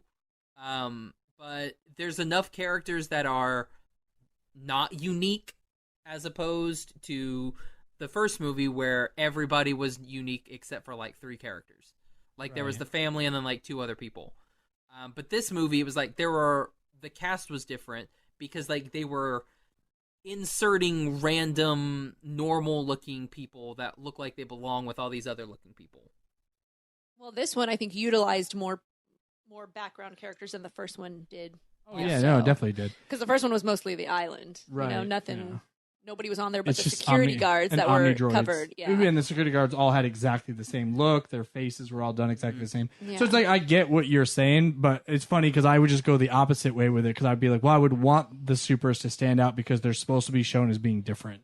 Yeah. But I get what you're saying is that it felt like two different movies. Like, well, this is the superheroes, and then this is a totally different movie that just has a bunch of random people. Exactly. Right. It's like they put Incredibles and then Incredibles 2 and they put them together. Yeah. And it was like, we've got people from this movie and then we've got these other people, and it's just a mashup. Right. But I feel like almost all anime is that way. You know what I mean? Where it's like, here's your main characters, and they're either super busty or super muscly, and then everybody else is just a circle with eyes and a circle mouth. Or what with they hair like just drawn really quickly over the top. What they like to do now too is like anybody that's a background character, they make them that weird like 3D CG looking thing, and everybody in the like that's all the background people, and everybody else is like 2D and they look nice. Mm-hmm. That happens now, unfortunately. I think the only thing for me, animation-wise, because it is 14 years later, you can very much tell the difference in animation. Yeah. And it looks a lot nicer. It looks nicer. It looks better. But we've dealt with that with every sequel. But for us, we watch Incredibles on the regular, and the fact that we just came off of like an Incredibles kick of watching it every day and seeing what the supers look like, seeing what the Parr family looks like, and then watching Elastigirl for the first time on screen and seeing her move, I'm like, she doesn't look like Elastigirl. Yeah. And then it took a while for me to like jump in. I'm like, that's Elastigirl. Yeah. But for me, it was very much a 14 years definitely did a difference in animation for sure. So maybe for some people that might ruin it, but I would think it would only better it because obviously you want better animation. For me, just being so used to that first one, it was kind of rough at first. Like, this is really awesome, but it's not the Parr family. Right. And then eventually I just got over it. That was my only thing for animation. I will say, though, I was super impressed with the actor they got to replace Dash, because he sounded exactly like Dash from the first film. Like, Yes. I was very impressed with that. Because you kind of always take that chance when you have a kid, and then you do a sequel 14 years later, Finding Nemo, and trying to make sure that the kid can sound exactly like the first one. Nemo was pretty well, close. it's Yeah, like he was really close too. Liam, one of our favorite series, where they did Full Metal Alchemist. Yes, You and then have- when they you did have the Brotherhood. first Full Metal Alchemist, and then they're like, oh snap, it's been 10 years. We need to replace Alphonse. And it's so difficult too, because that voice is so iconic to the character, but then when you think of like the original version where it's done by females, so you don't run into that same problem, because you're like, oh well, it's girls' voices, it's always going to be the same thing with Naruto, where it's a 50-year-old woman that does the voice for him, so it's like, yeah, he's going to sound the same no matter what. Like, even when you do Shippuden, it's supposed to be 10 years later or whatnot, so it's like, yeah, I get that. But yeah, with this one, that was always going to be a little bit of a difficult situation, but I almost thought it was imperceptible, the voice of the Dash in The Incredibles versus Incredibles 2. Yeah, like without knowing, like, again, I don't remember when we did Incredibles, like whatever episode that was. But so like to me, it was one of those where I was like, I don't. But like listening to it, I was like, oh, okay, it sounds like the exact same kid. So like that's where I was thinking they probably got a 50-year-old woman to do the voice, to do his voice. No, it wouldn't have surprised me. Yeah, no, well, because the other kid obviously went through puberty, so yeah, no, I loved it. But then on the flip side, you look at like, I can't think of the kid's name. It's something. Well, for Andy, the kid that did the voice of Andy, it's actually the same kid for all three movies, because because doing the time jump worked out. So, but that would be cool if they do end up doing a time jump for 3, and they're like, hey, original kid that did Dash, do you want to come back? Probably not. I'm sure they'll get the Incredibles too. Voice. Well, it depends on how old that kid gets, right? Oh, yeah. Good point. I don't know. Okay, so where are we going with it? Yeah, so let's talk, I guess, I mean, if anything... You guys talked Bob? You guys talked his character? No, I mean, Bob... I mean, we could talk about... I mean, yeah, we could talk about Bob, and then we can talk about the miraculous Ladybug villain. Miraculous Ladybug villain? Yeah, Seriously, much. Screen Slayer, that's a miraculous Ladybug villain. Slaver, I was waiting... Slaver. Oh, I thought it was Slayer. Slayer? No, it's not Slaver. an 80s rock band. It is Sounds cool. Screen Slayer. Screenslaver, because you are his slave. Oh, that makes it's definitely Hawkmoth. Like he just needs to be in a tower and he's like fly. That would work. That would definitely work as well. No, I thought with Bob, I thought it was a fun dynamic to change, but then still have that symmetry to the fact that like he's not able to do what he wants to do, and the fact that he was very reluctantly supportive of Helen. You know, I thought that was very interesting. Like, I kind of assumed they were just going to go with the, all right, honey, you go out and save the day. But he very much was like, you'll do a great job. Like, you're just like, oh, God, Bob, you're a dick. Like, how do you not just be supportive when she was so supportive of you being a super? But then when you think back to one, you're like, oh, wait, she really wasn't. Because she was like, dang it, Bob. Like, you're putting this whole family in jeopardy. Like going back and trying to do super, so you're kind of like, oh, it's cool. Well, she wasn't supportive for a good reason. No, exactly. Like she wasn't supportive because she wanted to keep the family safe. He was not supportive because he wants to be the hero. Yes, but I did like that. I liked that they showed the realness of Bob. The fact that he is this heroic dude who obviously wants to be, from the first one, we know he wants to be front and center. He wants to be the big guy. He straight up says, not like your favorite line, not the fact that, oh yeah, he's like, I'm not strong enough. I can't. Yeah, I'm not strong enough. And she's like, what? You can't do this by yourself? He's like, I can't lose you again. Yeah, so that realize, like, might always be the back of his head. Yeah. If I'm not the one doing it, then I'm not the one protecting this family. Yes. So you could look at it that way, or you could look at it from like, maybe he just wants to be the hero because that's muscles, testosterone, Well, and you think about it too, like when you watch this movie, it's like it feels like it's set in the 60s, but then still feel like it's set today, right? Yeah. So you almost are extrapolating like that 1960s family dynamic mentality, and then still applying it to like the social justice aspect of our lives today. And how do you combine the two and still have it resonate for people that lived in the 60s and then also for people today? Right. Yeah. But I did enjoy Bob's arc in this film. The fact that he came to really quickly. The fact that, the first, well, I don't know what the time span was, but we'll say the first night that she's out doing her hero business and he's realizing Jack is not going to sleep in his crib. Like he keeps getting out. What the heck is happening? I can't do anything right for Violet. I can't do anything right. I don't understand math now. Like what? I can't help any one of these kids. I don't know what the heck I'm doing. I'm not going to be the best at this, but I need to be the best at everything I do because that is Bob's mentality. So now he kind of manned up quickly. He was like, all right, I got to learn math. I got to fix this thing with Violet. I'm going to put something over Jack's crib because that's my, solution for him not escaping. So he figured it all out. He knew he couldn't be the hero, but he can still be the hero of the family. So I think it very much showcased Bob's personality, but in a different light. Yeah. Being the number one dad, being the hero of the family at home. Yeah. So I liked that. I don't know. I really liked his arc in this. No, same. I liked it. Josh, what do you think? I honestly think he had the best arc in the entire series, or in the entire movie. Yeah.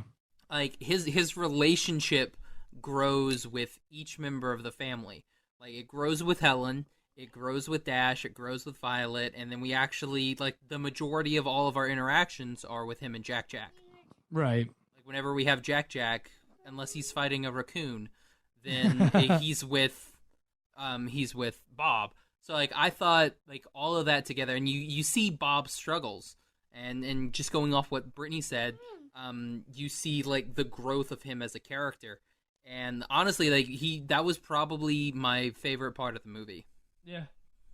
I liked Bob's arc. I think Helen's arc was a lot of fun just because it was her getting to be the hero and then getting to see what she was probably more like when she was Elastigirl and kind of on her own before she just became Helen Parr, if you will. So I like that we really got to see her and how she was more analytical, and she was very much tenacious in her pursuit of the villain. Like it wasn't just I saved the day, which was like Winston's kind of focus, which was like, you saved the day, and she was like, yeah, but I didn't catch the villain. And Brittany, you brought up an interesting point where that little girl that shows the sign. Yeah, that was what like, the heck was up with that still creepy out there? little girl? Yeah, like I thought it was like, oh, she's just really holding that sign. Brittany thinks that she was holding a different sign, but just Helen. That's all Helen saw. I thought that was in her head. So the way I look at it, but they never clarified that. They never fan back to the sign and show that it was something different. It was that was what the sign was. But in my head, I'm thinking, this is how she sees it. Like, this little girl is holding the sign in support of me, but I'm not saving her life because the villain is still out there. Yep. This is a horrible, to go to, but kids today that are holding signs about gun control and the fact that, you're going to take books away from me in classes, but you're not going to take guns away. Like it's those kids with those signs today, but in relate to this movie, I'm not safe. Screenslaver is still out there. Yep. But I don't think that was really on the sign. I could be completely wrong. Brad Bird could probably write a thing and say, no, that's what was on the sign. Right. But I didn't think that's what was on the sign. Hey, Brad, I know you're listening. Let us know. Let us know, please. But you guys thought that that's what the sign said, right? Yeah, I just thought that little girl was, like, super creepy. So just like, hey, he's still out there. See, Liam had a good point. Like maybe Evelyn set that Peter. Up. Yeah. Or, was here, hold the sign, sweetie. You know, and, it was kind of it in. Yeah, keep her going. Yeah. Like bait her. But why? Yeah, at that point, why did you need to do it? Because why get her on your scent more? Why not just let it be? Like, she already did what she had to do. We already have the ambassador on board. It's going, right into play. We're gonna get on the ship. Well, no, because she needs her to continue doing that. Because if otherwise, Helen could just be like, "Oh, cool, we got it," and I'm gone. But she needs her to still be around, like Evelyn and Winston, and has to still be a part of that because that's what's going to keep these other supers motivated, and she can kind of get them all out at once. Yeah, maybe for the other supers. That would be my guess, or her knowing, like, hey, well, I have to keep her close so I can screen slave her and then draw in Bob and draw in the others. She is the main, target. Yeah. It needed to be Elastigirl. Yeah, she needs her there because she needs her to send that message. So, I mean, I that's kind of the way that I saw it. But I don't know. I mean, I think what I liked about this one is it definitely had a little bit more of that, like, political drama to it, like that thriller. I think, which is what I love Winter Soldier so much, is like there's this wheels within wheels aspect of the film, and I thought that is what differentiated it so much from the first film. But there definitely was like the train heist, adventure where I was like, we kind of had this with Bob already. I was like, are we gonna have a train in every film? Like, I've seen this in like every Spider-Man movie. Like, what are we doing? Yeah, it's always runaway trains. There's a train. It's a lot of people with big fans of Soul Asylum, I guess. But there's kind of like that. I think that started out with a lot of parallels, and then it sort of was that divergence because Bob really wasn't going to be that investigator. He was just like, I'm going to punch it till it's gone. But she is like the let me find out what the source is. Yes. Which is probably why they are a good dynamic together. Yep. But separately, they each have a shortcoming. Mm-hmm. I did like that they brought that up. It's like, yeah, you guys destroyed the city, and if you just would have let the guy take the money, the city would have been fine. And I'm kind of thinking, I'm like, it's like the bank was insured. I'm like, that's a good point. I mean, nobody thinks about that when these superhero movies are going on. You don't think about the background, collateral. And, like what are we gonna have to do to fix the city after you guys saved the city? Yeah, it's like New York and Avengers. It's like, you guys like fixed that, right? And then what was it? It was like London and Thor: Dark World or whatever. Yeah, it's like a lot of damage. And in Batman vs Superman, it's like they just completely destroyed Metropolis. So you just think, like, okay, yeah. But it's okay. Their moms have the same name, so it's all good. Yeah. Hey, their moms will fix it. No, but that's what I liked about, like, dead, so probably not. Probably not. Yeah, she's gonna wish it. Old. But like, I like that they touch on that even like in Spider-Man: Homecoming, where damage control gets introduced, and they're like, no, we clean up after the superheroes, and it was a program that was founded by Tony Stark, one of the people that's destroying everything. And I like that they built that dynamic. And then with the Incredibles, that was like the dynamic from day one, whereas like that guy whose neck gets broken by Bob, and he's like, you didn't save my life. You ruined my death. You ruined my death. Yeah, it's like the greatest line. You're like, oh, I get it. Like, that's going to be some people's reaction. Not everyone's going to be like all aboard the superhero hype train. Exactly. And this sort of continued that as Evelyn was very much not on board that hype train. So I thought I guess we can get into the villain here. I thought that the reasonings why she acted the way that she did were completely sound reasons. Like I didn't listen to her monologue and go, "No, you're a terrible person." Like I got it. It made sense. So is this a part I missed her monologue? I didn't get her story. I had to go to get popcorn and go to the restroom with Remy. So I missed her coming out that she was the villain. But I did know she was. Well, actually, no. At that point, I was still on the fence of was it Winston or was it Evelyn. But then when I came in and Winston was still being happy, and then everybody else already had goggles on. I'm like, what's going on right now? It was kind of lost for a second. So it had me for a while. I'm glad that it went back and forth between the brother and sister. I didn't know which one was going to turn out to be the big villain of them all. I assumed it was going to be Evelyn because she has the darker look. She kind of was like the slouch. They played her as the villain so perfectly because you don't think of a villain as being proper and, having he had the lighter hair. You just look at the light sides of things. They're like, oh, this is obviously the hero. This is the villain. They made it too perfect that she was the villain. So I'm like, no, they're going to throw us off her scent. Right. It's going to be Winston. He's trying so hard. He's in everybody's face. He's so happy. He's going to be the big villain. And then when it turned out to be Evan, I'm like, oh, I was right all along. But they got me. Yeah. They made me go back and forth between the two. So, but knowing her reasons from the beginning, her parents, lost their lives because of supers. Not because of supers, but if supers never existed, her parents never would have bought into it. That wouldn't have been their life mission, their financial gain, I guess. Well, she says that they would have thought for themselves. They wouldn't have waited for someone else to protect them. They would have just protected themselves. Mm-hmm. And she basically was reasoning is that humans will be smarter and stronger if there aren't people already out there trying to be smarter and stronger for us. Let us be our own hero. You shouldn't wait. Yeah. You should act. Yeah, and I was like, I can't argue with that. That's like a good super reason. good reason. Yeah. Good reason. Good reasoning. Mm-hmm. But I don't know. What did you think, Josh? Like between Evelyn and Winston, did you feel like it made sense to have those villains? Did you think that villain stacked up against Syndrome in the first one, or was it a better villain for you? I mean, Syndrome was just revenge. That was all that was. Oh, yeah. It was just kind of boring. Like, this one actually, like, when you can sympathize with a villain, that's a good villain. And you sympathize with Evelyn. You're like, okay, yeah, I mean, what you're saying is valid, and it makes a lot of sense. Whereas Syndrome's like, you were mean to me. You didn't let me be your sidekick. It's like, so? You're a brat. You have no superpowers, kid. Get out of here. I mean, yeah, like, for that, like, yeah, Syndrome made, like, zero sense to me, with his weird Conan O'Brien hair. But, yeah, I mean, Evelyn makes sense. I thought it was a little bit weird, though, that, like, she didn't really have a lot of henchmen. Like, her henchmen were supers. Yeah. And just, random Joe Blows, which I guess was one way that Pixar could get around not having to kill 30,000 henchmen like they did in the first movie. Right. Because, nobody dies in this movie. No, there's a lot of death in the first one, because you got to figure lots of death all the henchmen that get crushed or shot or blown up, and then all of the supers that Syndrome killed trying to get the Omnidroid to be perfect to be able to defeat Bob.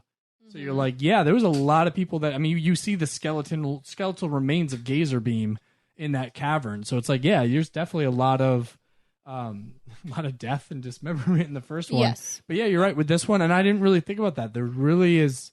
We just have our dad died. He got killed by robbers. The parents, yeah. Because of parents. The mom and dad. Yeah, that was it. But like maybe that's what makes it more impactful, that's the only death.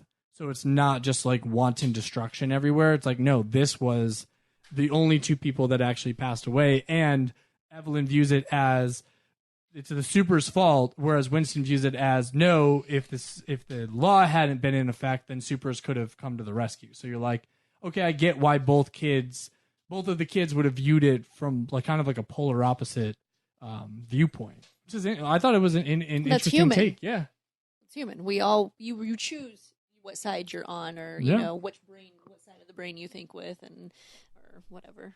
So that's just how it works. Yeah, Me and you are very different people. We look at a situation completely different. Oh, heck yeah. Because one of us is the analyzer, and then the other one is just kind of the doer. Yeah, I think. What is it? What Your are all my emotional side? options? Yeah, Yeah. your emotional side and your logical side. So it's like you have the two. But I think that's what was showcased perfectly here, and I think that's what makes, like what Josh said, that is what makes Evelyn a sympathetic villain, like somebody you can kind of empathize with their machinations, why they did what they did. So good villain. I think it was better villain than the first, because when you really do think about Syndrome's reasonings behind why, he was doing what he was doing, it's like, damn, you were just a bratty kid. You didn't get your way when you were a kid, and you let that fester, and you grew up to be a horrible human being. But I felt like he was like the classic 1960s villain, though. That's why it worked. Yeah. It fit for the movie, but overall villain, you're like, you're just shitty human. Yeah, like, that's just what it is. Well, they do all these things to. Yeah, because you figure you have these villain setups like back in like the early days of comics, where it's like, yeah, they had no problem like killing all these other people to get to the one good guy, right? Like Joker has no problem like poisoning a ton of people just to try to get to Batman, right? Like that I mean that to me that is like the core essence of like your classic villain. I think Evelyn was more of like a contemporary villain. It was more of what we see nowadays. Yes. And Brad Bird had even said, like in 2004 when The Incredibles came out, there wasn't a whole lot of superhero movies that he had to compete with. Now there's so many. Yeah. He was like, how do I still make this different than what everybody has seen before? And I thought he did a fantastic job of doing that. I thought this did feel like a very different superhero movie. And to me, this is still the best version of the Fantastic Four that we will ever see. There's never going to be a Fantastic Four movie that's better than The Incredibles. It's not possible at this point. Oh, gosh. Is it because there's... Oh, I know there's 5. Yeah, no, I mean, there's 5 in the family, but when you think about, like, what Fantastic Four movies have always lacked is that family dynamic. They only focus so much on the superpowered aspect of it that they miss the dynamic that made Fantastic Four the first Marvel family, right?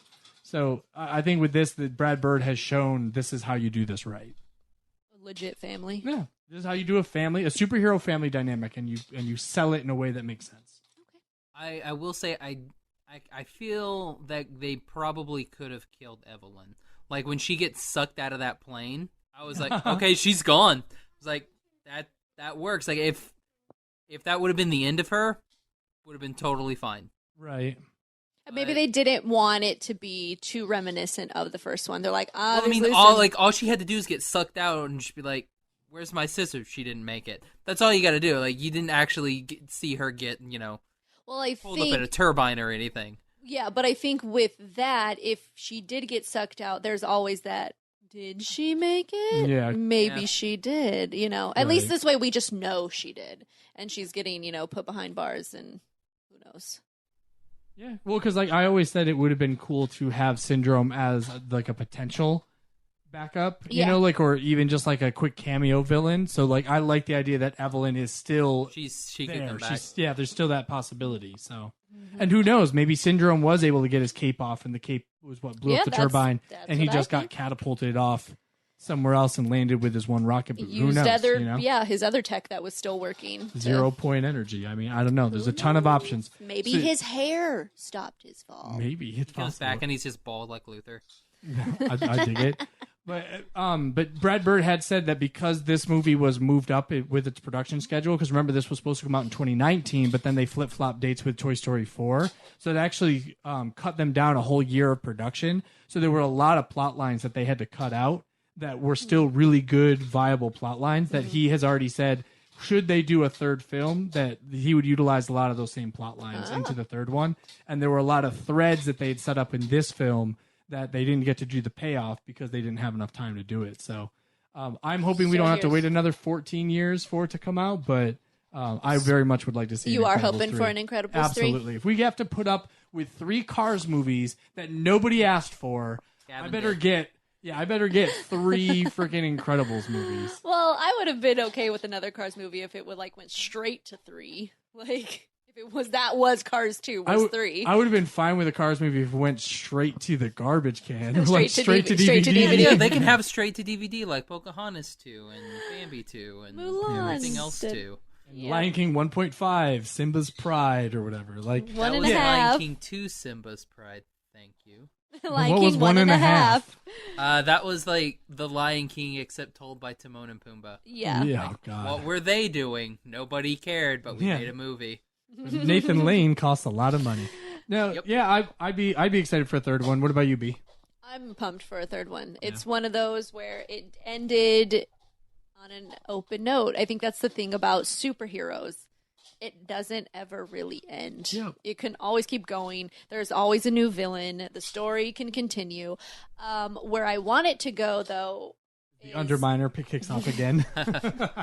no, Like seriously, if the Underminer is like the key figure in like all, if they make 7 Incredibles movies and the Underminer is in all 7 of them, that would be it great. gets away every time. Every time. I want it to be because he was in the beginning of this one. He's at the end of Yes. 3. So the very end, it's like, the Underminer. You're like, no, not again. Like every movie. What are you doing? I'd be okay with that, though. It might be a big joke, but I think that would be freaking hilarious. He's the one villain that always gets away, but they never really address it. That he is the villain that always gets away. What about you, Josh? I a third one? I would. Yeah, after this one, I would watch a third one. So did this redeem the first one for you, No, or was this no, one the just fir- good the on fir- its the own? first one is just crap. This one though. You're so wrong. It's so No, funny. no, it's I'm right. The first one I'll pretend it's not a movie, but this one, like, I'll buy this movie. This one was good enough to make me want to see it again. So does it stand on its own? Yeah, Without if the you can, first? yeah, I don't think it Okay. needs the first movie. Okay. Because I mean, Cool, too, though. like the only thing that goes through in the first movie is that supers are illegal. That's it. Nothing else goes, like, nothing else carries over. Like, does anything else carry over from that other than, like, literally supers are illegal? They do a good job of reestablishing a lot of the points from the first one. Like Frozone is also a superhero that is still semi-active and helps out the Parr family. Edna Mode is still a we haven't costume talked. designer. We haven't talked about Edna yet. Yeah, which Edna always is Best. like the best character in there, and the Well- fact that Brad Bird does the voice makes it even better. and now the fact that she has little Jack sidekick is like, Oh what? God! When Yes. they were walking down that hallway Yes. together, and he's just like I missed- imitating everything, that was I missed it. beautiful. I haven't seen that part. He literally had has to her describe it to me. Yeah, he no. has her walk. He's eating the lollipop, and every time I- she looks at Bob with a so certain look, sad. he does the same thing. It's so good. Yeah, Yeah, he's but- treating the lollipop like her big, long cigarette, and so like she's like, yeah. Does he still have like her look? No. He looks like him. Oh, Yeah, he okay. didn't do her features. But yeah, no, it was super That good. was But like funny, in though. the eyes, like the way that the eyes are, you can tell like there's the mimic going on, and it was great. See, that was my favorite. I did see the part where he does take her to Edna, and when she's like, "No babies, no, darling, like Yeah, that. yeah. Babies are not my thing. I make suits for rich people and or whatever superheroes." So I thought, oh, this is so great. Like Edna's gonna meet her match. Like it's gonna be a whole like sequence of Edna trying to figure out how to be like a babysitter mom. But then it cuts to Jack like putting on her nose and Yeah. or while turning into her basically. And Edna's like, a mini me. Yeah. Are you kidding? Best day of my life. Yeah. Because she's that superficial. Yeah, pretty much. And I would watch a whole movie of just their dynamic. Yeah, like if they right? did a Pixar Shorts. that was the two of them and Yes. like what happened while they were hanging out, I would totally watch Please, that. like they gave already us had that Frozen. Jack thing, didn't they? So just do another one, but like Yeah. Jack Edna's- Attack. yeah, Yeah. like Edna's babysitting. I'm hoping. Jack. But I want it to be that the babysitting is her just making like 1,000 outfits yeah, for him, that and would then be she great. goes back to just the red to match the family. But she literally makes everything. What they were doing when Yeah. Yeah, while everyone else that was night. gone. the moment that she takes Jack, and like I want to see that night of bonding that they had. Yeah. That would be Yep. amazing. that could be like 10 shorts right there. Yep, I'm in Like, for it. so- You could Sold make for- that 30 to 45 minutes long. I would watch that. And then you have to keep having Edna calling Bob and Helen and being like, you guys should go out on the town, darling, and I watch Jack Jack. Let me eat the baby with me. And they're like, no, we just went out last night. Like, we're okay. We're going to be home tonight. And she like is like adamant about trying to watch Jack Jack again. I think that'd be kind of cool. I love it. I'm game. You did turn into Edna mode. That's right. Jack Jack turned to Edna mode.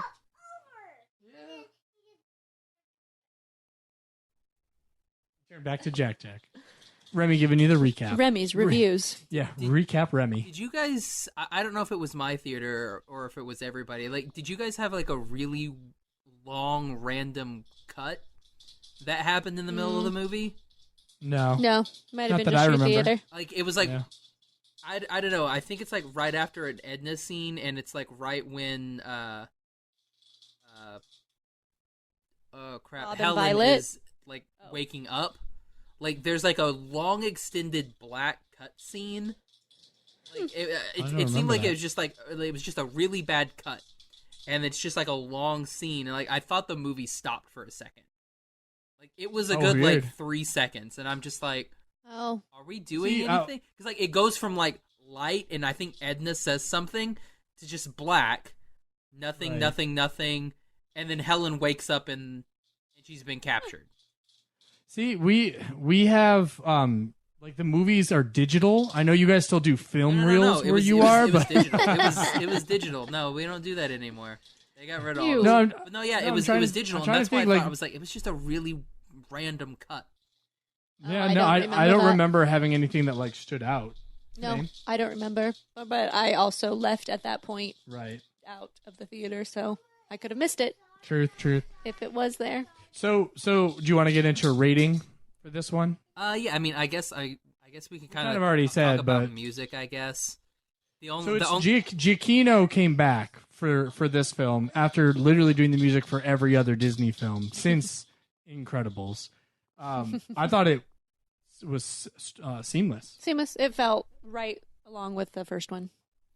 It's probably my favorite. Like his scores for these two films are probably my favorite. Not just that he's done, but like all scores. Like I think it perfectly captures like that James Bond 1960s like superhero action thriller type stuff. Like I don't know. I thought the music was really well done. Yeah, that's so iconic. Just that theme. I can listen to that, and when you put the DVD in, and all you hear is that over and over in the middle of the night. I can just listen to that all night. Yeah. What about you, man? What'd you think? I mean, I guess like the only thing I know is that Incredibles little ba-da-da-da-da. That's the only thing that I can catch. It's like yeah, like you know me, I don't particularly care about music. Like it's not something I go. It's not a my make or gosh, break that's for the movie. music, you know. Right.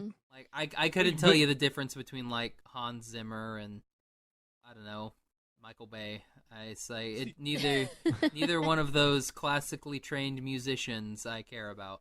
Well, since Michael Bay's a director and one actually is, and Hans Zimmer actually is scores. But to be fair, too, Hans Zimmer, I can't remember what movie it was that we watched. We watched something recently that he did the score for, and I wouldn't have known it was him. It was so diametrically opposite from like sonically what he did with the Dark Knight trilogy that it was like it totally caught me off guard. It was something animated too. Yeah, it was we're really like, strange. It's Ferdinand. But it might have been. No, that was John Powell, which also caught me off guard because John Powell just did the soundtrack for Solo. So I was like, that's really interesting. I knew someone like big and popular did Ferdinand.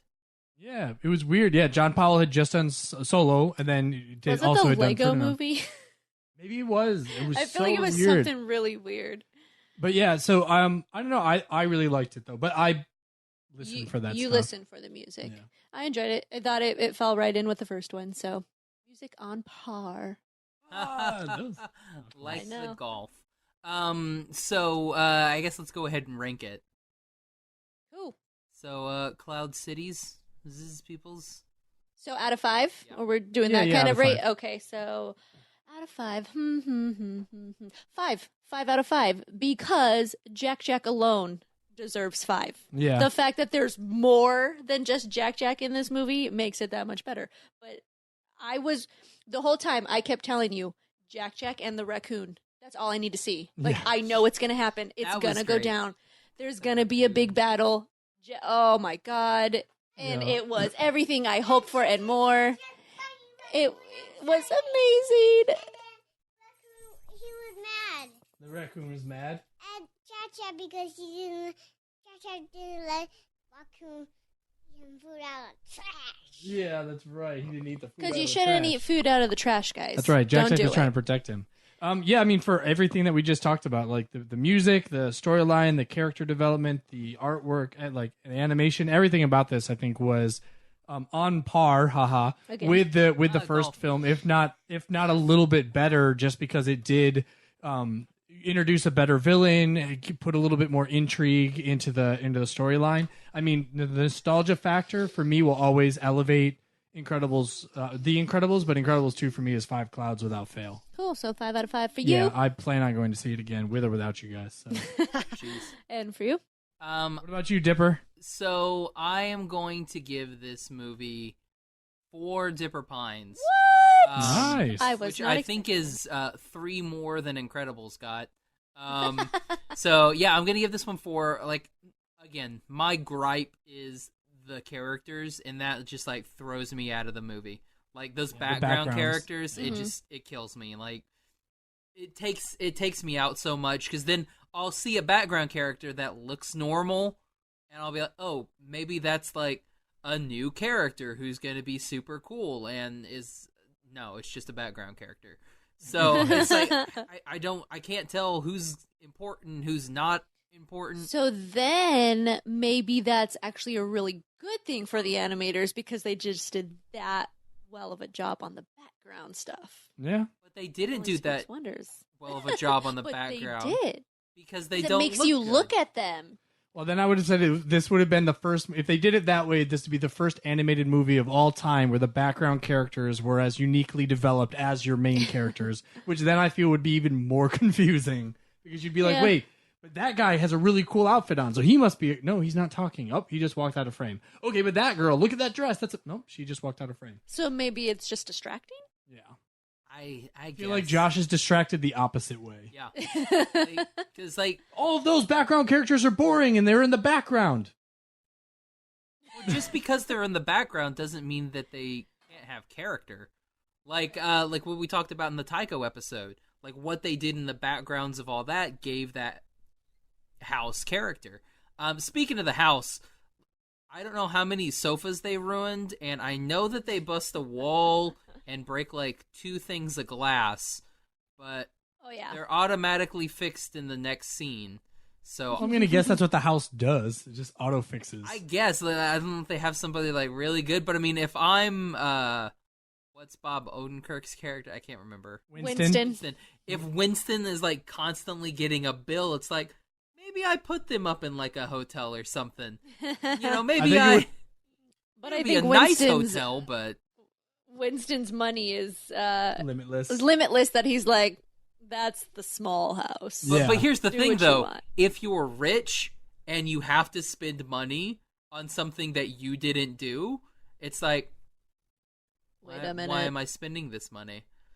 Yeah, especially if someone breaks, like, because like they break the ceiling a few times, like Jack goes through a roof, and you're like, okay, yeah, that's a lot of interior stuff that they're gonna have to do. They're gonna have to reshingle the roof, like everything. He's thinking about the house. But I feel like if you're that rich and you are that big a fan of superheroes, you're almost like excited, like, oh, superhero broke my couch. That's like if you're fanning out at a concert and like the singer's sweat lands on you and you're like, oh, he sweated on me, like you get excited. That's like the Selena movie. Where the bumper gets pulled off by the bus of Selena's. The bus of Selena's.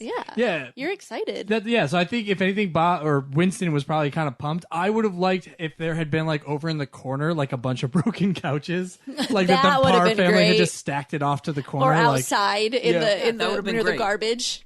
Or Bob went and bought duct tape and tried to like tape them back together. Like he was trying to fix it because he didn't want to be a bad house guest. Maybe that was one of the plot lines that had to be erased. Possibly. But I don't see that developing into a third film. Bob repairing furniture. That I don't know. Doesn't sound like a five I star enjoy to me. HGTV. Wait, was Bob the Builder, was that Nick or was that like Disney Jr.? Isn't that PBS? Nick, I think. Oh. Bob the Builder was Nickelodeon. Okay, yeah, then I guess because Handy Manny is Disney Jr. And he's the Spanish one. See, I was gonna think if it's Handy Manny, it's like somebody that's like always touching people. Like, hey, get off me. No, Handy Manuel. No, I get it. Like handy, like he's a handyman, but like if you're like Handy Manny, like You're like, that's a whole different show. Yeah, it's a very. That should not be on it's Disney not Channel. It's not a kid show at all. Comedy Central, maybe.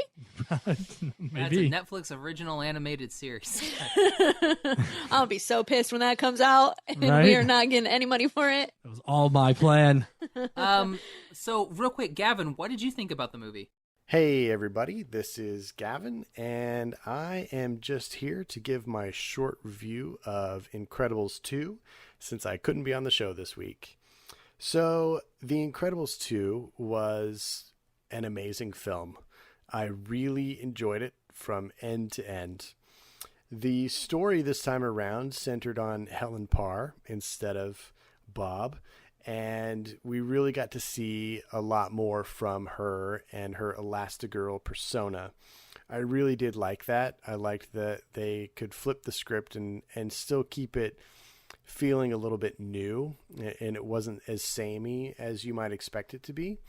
And a lot of that was because I felt like the rest of the family played different roles than they did in the previous film, especially the kids. I really loved how the kids were much more a part of the team and much more involved in accomplishing the goals that they had in front of them, even if it was intentional or not. And I just liked seeing that. I liked seeing the development from them. As far as Helen and Bob, I think we got to see a little bit more from them, but I think most of the development was from the kids. And, I enjoyed Violet's story and her struggles, especially with her romantic life. But I really enjoyed Dash a lot. I thought he was really hilarious in this movie. He made me laugh out loud several times. I just loved his little boy sense of humor.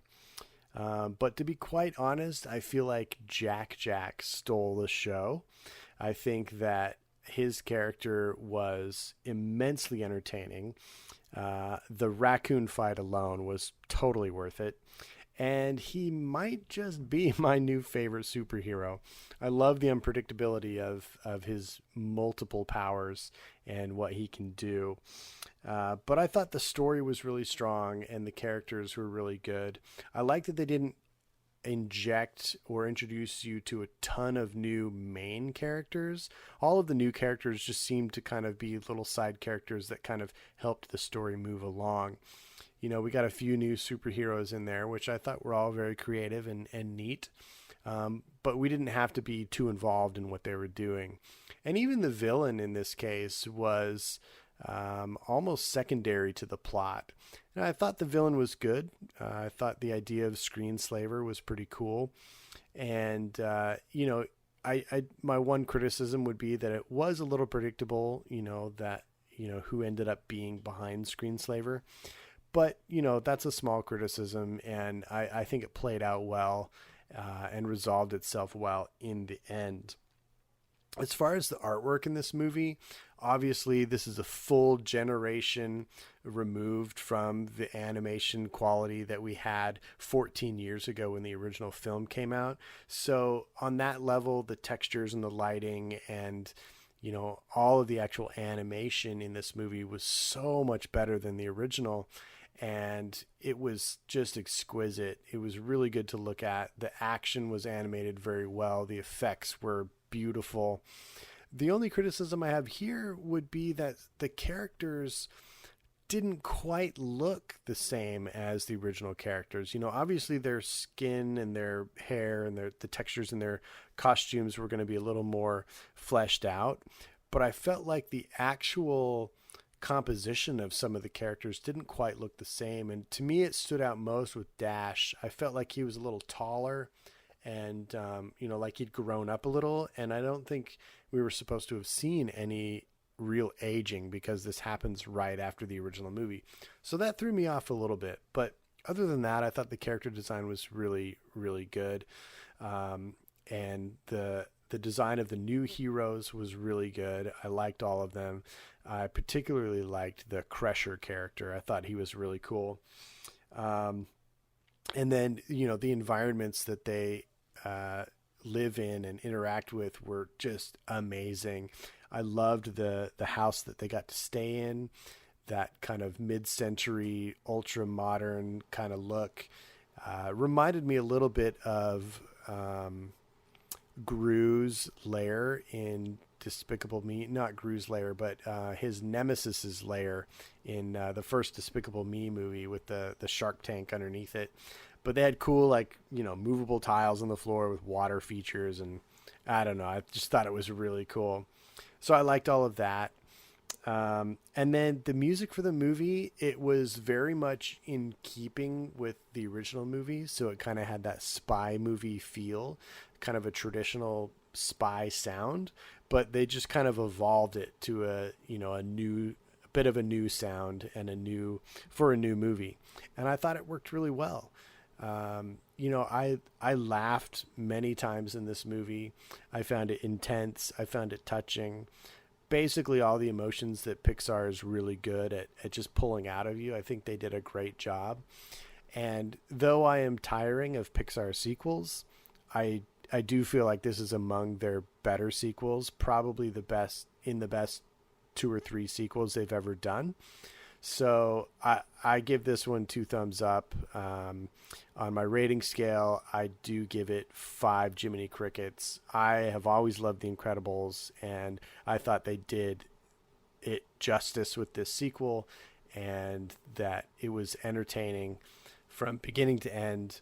So I totally recommend going to see it if you haven't already, and I will probably see it at least one more time in the theater.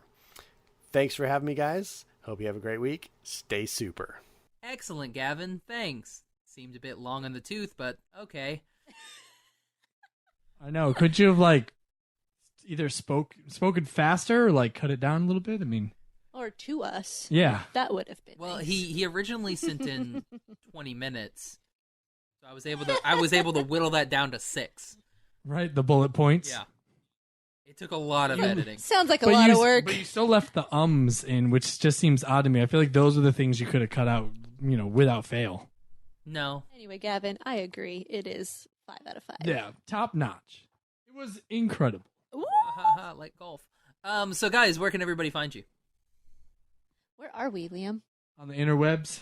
Cloud CityCast at Twitter and Instagram. You can email us, cloudcitycast@gmail.com. If you want to hit me up individually, you can hit me up at Liam Bright. I'm at Citizen of Disney. Remy is also at Liam Bright and Citizen of Disney. Cool.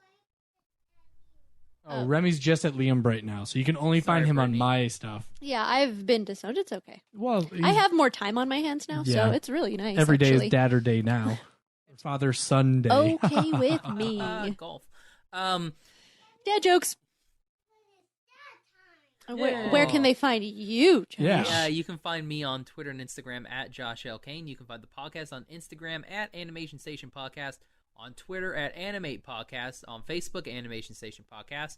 You can also find all of our episodes on iTunes, Stitcher, Podbean, and Google Play, or you can go to our website, animationstationpodcast.com, to find all of our episodes there. You can download those absolutely free of charge. So, Just pay shipping. Yeah, you gotta pay shipping, but you can download them for free. Also check us out on Unlocked. All of our stuff is on there. If you catch it while it's live, it's free. So anything that is live there, you get to watch for free. You pay a small fee if you would like to watch some of our older content on there, though. But yeah, definitely check that out. And be sure and go on iTunes and rate and review both Cloud City Cast and Animation Station Podcast, because we need those. Those are nice. It does help with the rankings. Yeah, that's what bumps us up a little bit. And more people come to find us. It's great. We like that. Yeah. Because we like to talk to you guys. We just like to talk. That's why we do podcasts. I was going to say just talk, but I didn't want it to come off that way. You didn't want to come off like me. Nice. Yeah, thanks for coming on, guys. I mean, I know it's been a long time since I was on your show, but I mean, no one's bitter about it. But yeah, I mean, thanks for coming on. Thanks for coming on again. We keep trying to have Gavin on, but it's gross. No, I feel like we keep saying we need to have Josh on an episode, and then It's always like a news episode that's going to come out. I'm like, yeah, but Josh doesn't like the what news. are we going to talk about? Well, we were going to do a Deadpool review, and then we just didn't do that. We never did it. So. It hasn't. I don't think either one of us liked Deadpool 2 enough to be like, we need to talk about this for an hour. It was more of like a Deadpool 2 was really good. You guys should go and see it. Yeah. We didn't do a review for Deadpool 1. Like, that's true. We didn't. we do 1.5 long, 2 hour long reviews for MCU movies only. We are definitely homers when it comes to that. So, well, it sticks with our everything under the Disney umbrella: Star Wars, Disney, and Marvel. It's in our wheelhouse. Spoilers for Deadpool: The X-Men were in it. Yes. For all of 30 seconds while the door closed. It was magical. Yes, it was friggin' awesome. And I thoroughly enjoyed it. Brad Pitt. And Brad Pitt. Oh my god, Brittany I missed that that part too. What the heck, Brittany? I walked out to the restroom and the fun part happened with them, like, you know, signing X-Force. on and being X-Force, and then it gets to them. I don't know. Were they on the plane? Is yeah, that what they happened? parachute out of the plane. I go to the restroom. I come back in, and Liam tells me, "Oh, by the way, what's his name was freaking Vanisher. Was Brad Pitt." And I was like, "Don't lie to me." And he goes, "No, he was really Brad Pitt." I'm like, he was the Brad credits Pitt. roll- And by the way, they're all dead except Domino.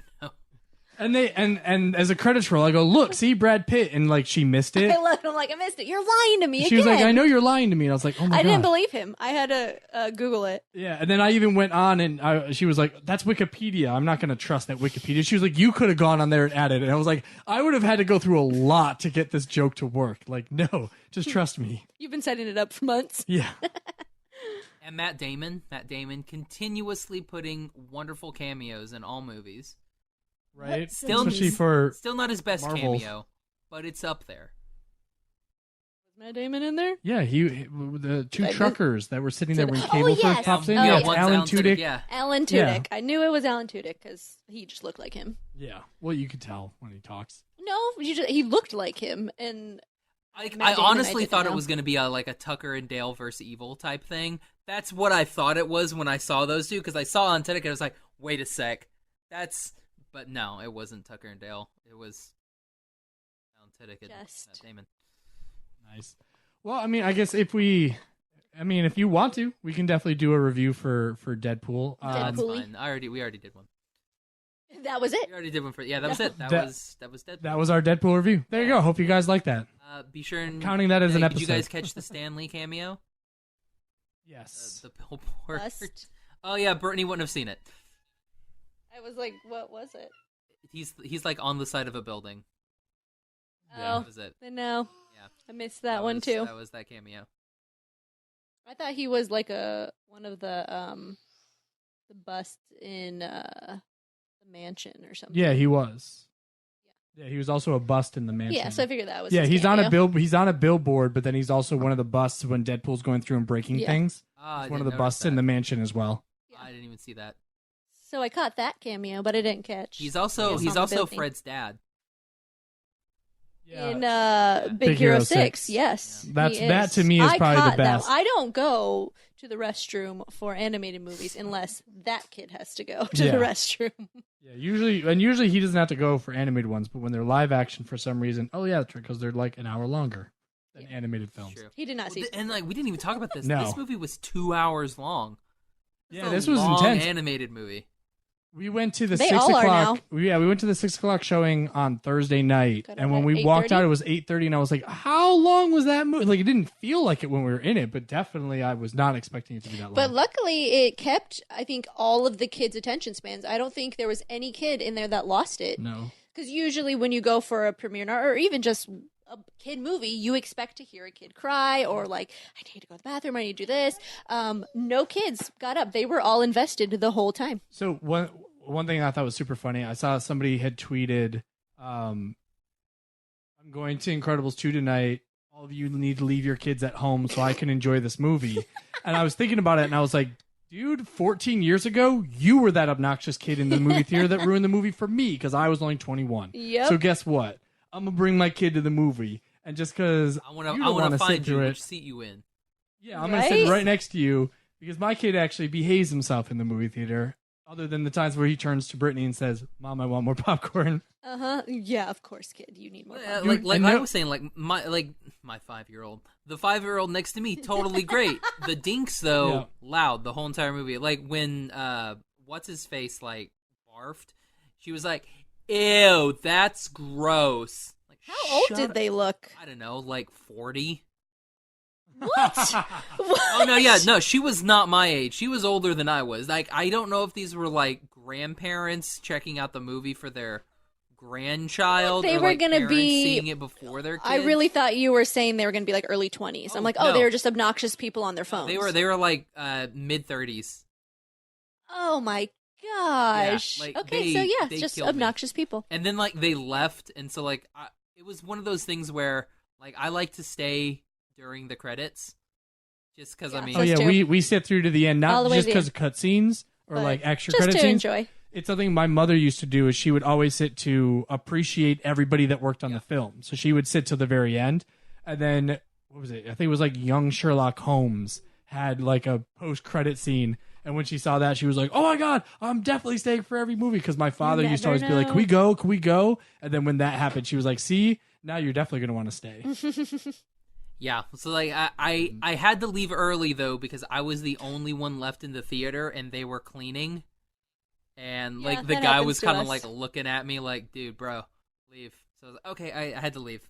So I don't know. Was there any little thing at the very, very end? The very, very end, it's an animated or like a little like pixel 2D animation thing of the Underminer's drill going across the bottom of the screen. That was nice. I did like we got the Elastigirl little theme song in the credits. Yes. I thought that was good. Yeah. Well, you get that one. You get Frozone's theme song, and it sounds like Shaft. You get the Mr. Incredible theme song, the pow, pow, pow. That was fun. No, but they did do the not rest in peace, but the film was dedicated to Bud Lucky. Bud Lucky, yes. Because he was the original Rick Dicker, who it was the other guy from Breaking Bad, the bodyguard. Mike, Mike, really? bodyguard. That's not him. Yeah, that was the guy that did the voice. Oh, that did this voice, the new one. Yeah, the new guy. Oh, okay. Jonathan Banks. Yeah, Jonathan Banks cool. from Breaking Bad. That so awesome. he was Rick Dicker, but it was dedicated to the memory of Bud Lucky, who passed away in February of this year. Yeah, February of this year. So he was Eeyore as well, and he couldn't reprise Eeyore for the new Christopher Robin movie. Well, it's Brad Garrett now. And it sounds good. Yeah, it still sounds good, but it's just still sad. Bud Lucky. Yeah, so that's all. That was at the end, I think. So do you think you will see this again in theaters? Maybe. Like, I may see it on... It's one of those, like, I'm really bad about seeing movies twice in theaters, unless it's something like a Jurassic World or something like that. Like, I wanted to see Deadpool 2 again in theaters. I just never did it. Right. So, I don't know. I'm bad about seeing a movie twice in theater. It has to be like really, really good. See, we were talking about that because it's like now, too much money. Yeah, it just ends up being too expensive to try to go a second time to see a film because it's like every month there's another movie we want to go see. So it's like, oh, last month we had Deadpool and Solo, and the month before that we had Infinity War, and then next month we've got Ant-Man and the Wasp, and the month after that I think we have Christopher Robin. So it's like every month there's something going on. And we want to see, there's other movies too, surprisingly. Jurassic World. We want to see Jurassic World. We want to see Tag. We want to see, I want to take Remy to Hotel Transylvania 3 because he freaking loves those movies. That comes out next month So too. there's too many movies out there that we just can't. Yeah. Well, I mean, I have and it's good, like, if you're a single person. Like, I have AMC stubs, so we get $5 movies on Tuesdays. So that's usually a good time to go see one that, like, you miss it opening weekend, but you still get it that first week. Right. Yeah. That's probably what we end up doing. Like, if there's a movie that probably like Tag or, Hotel Transylvania, we'll probably go on a Tuesday. Because, like, usually for me, that's going to cost me like a $5 and that's it.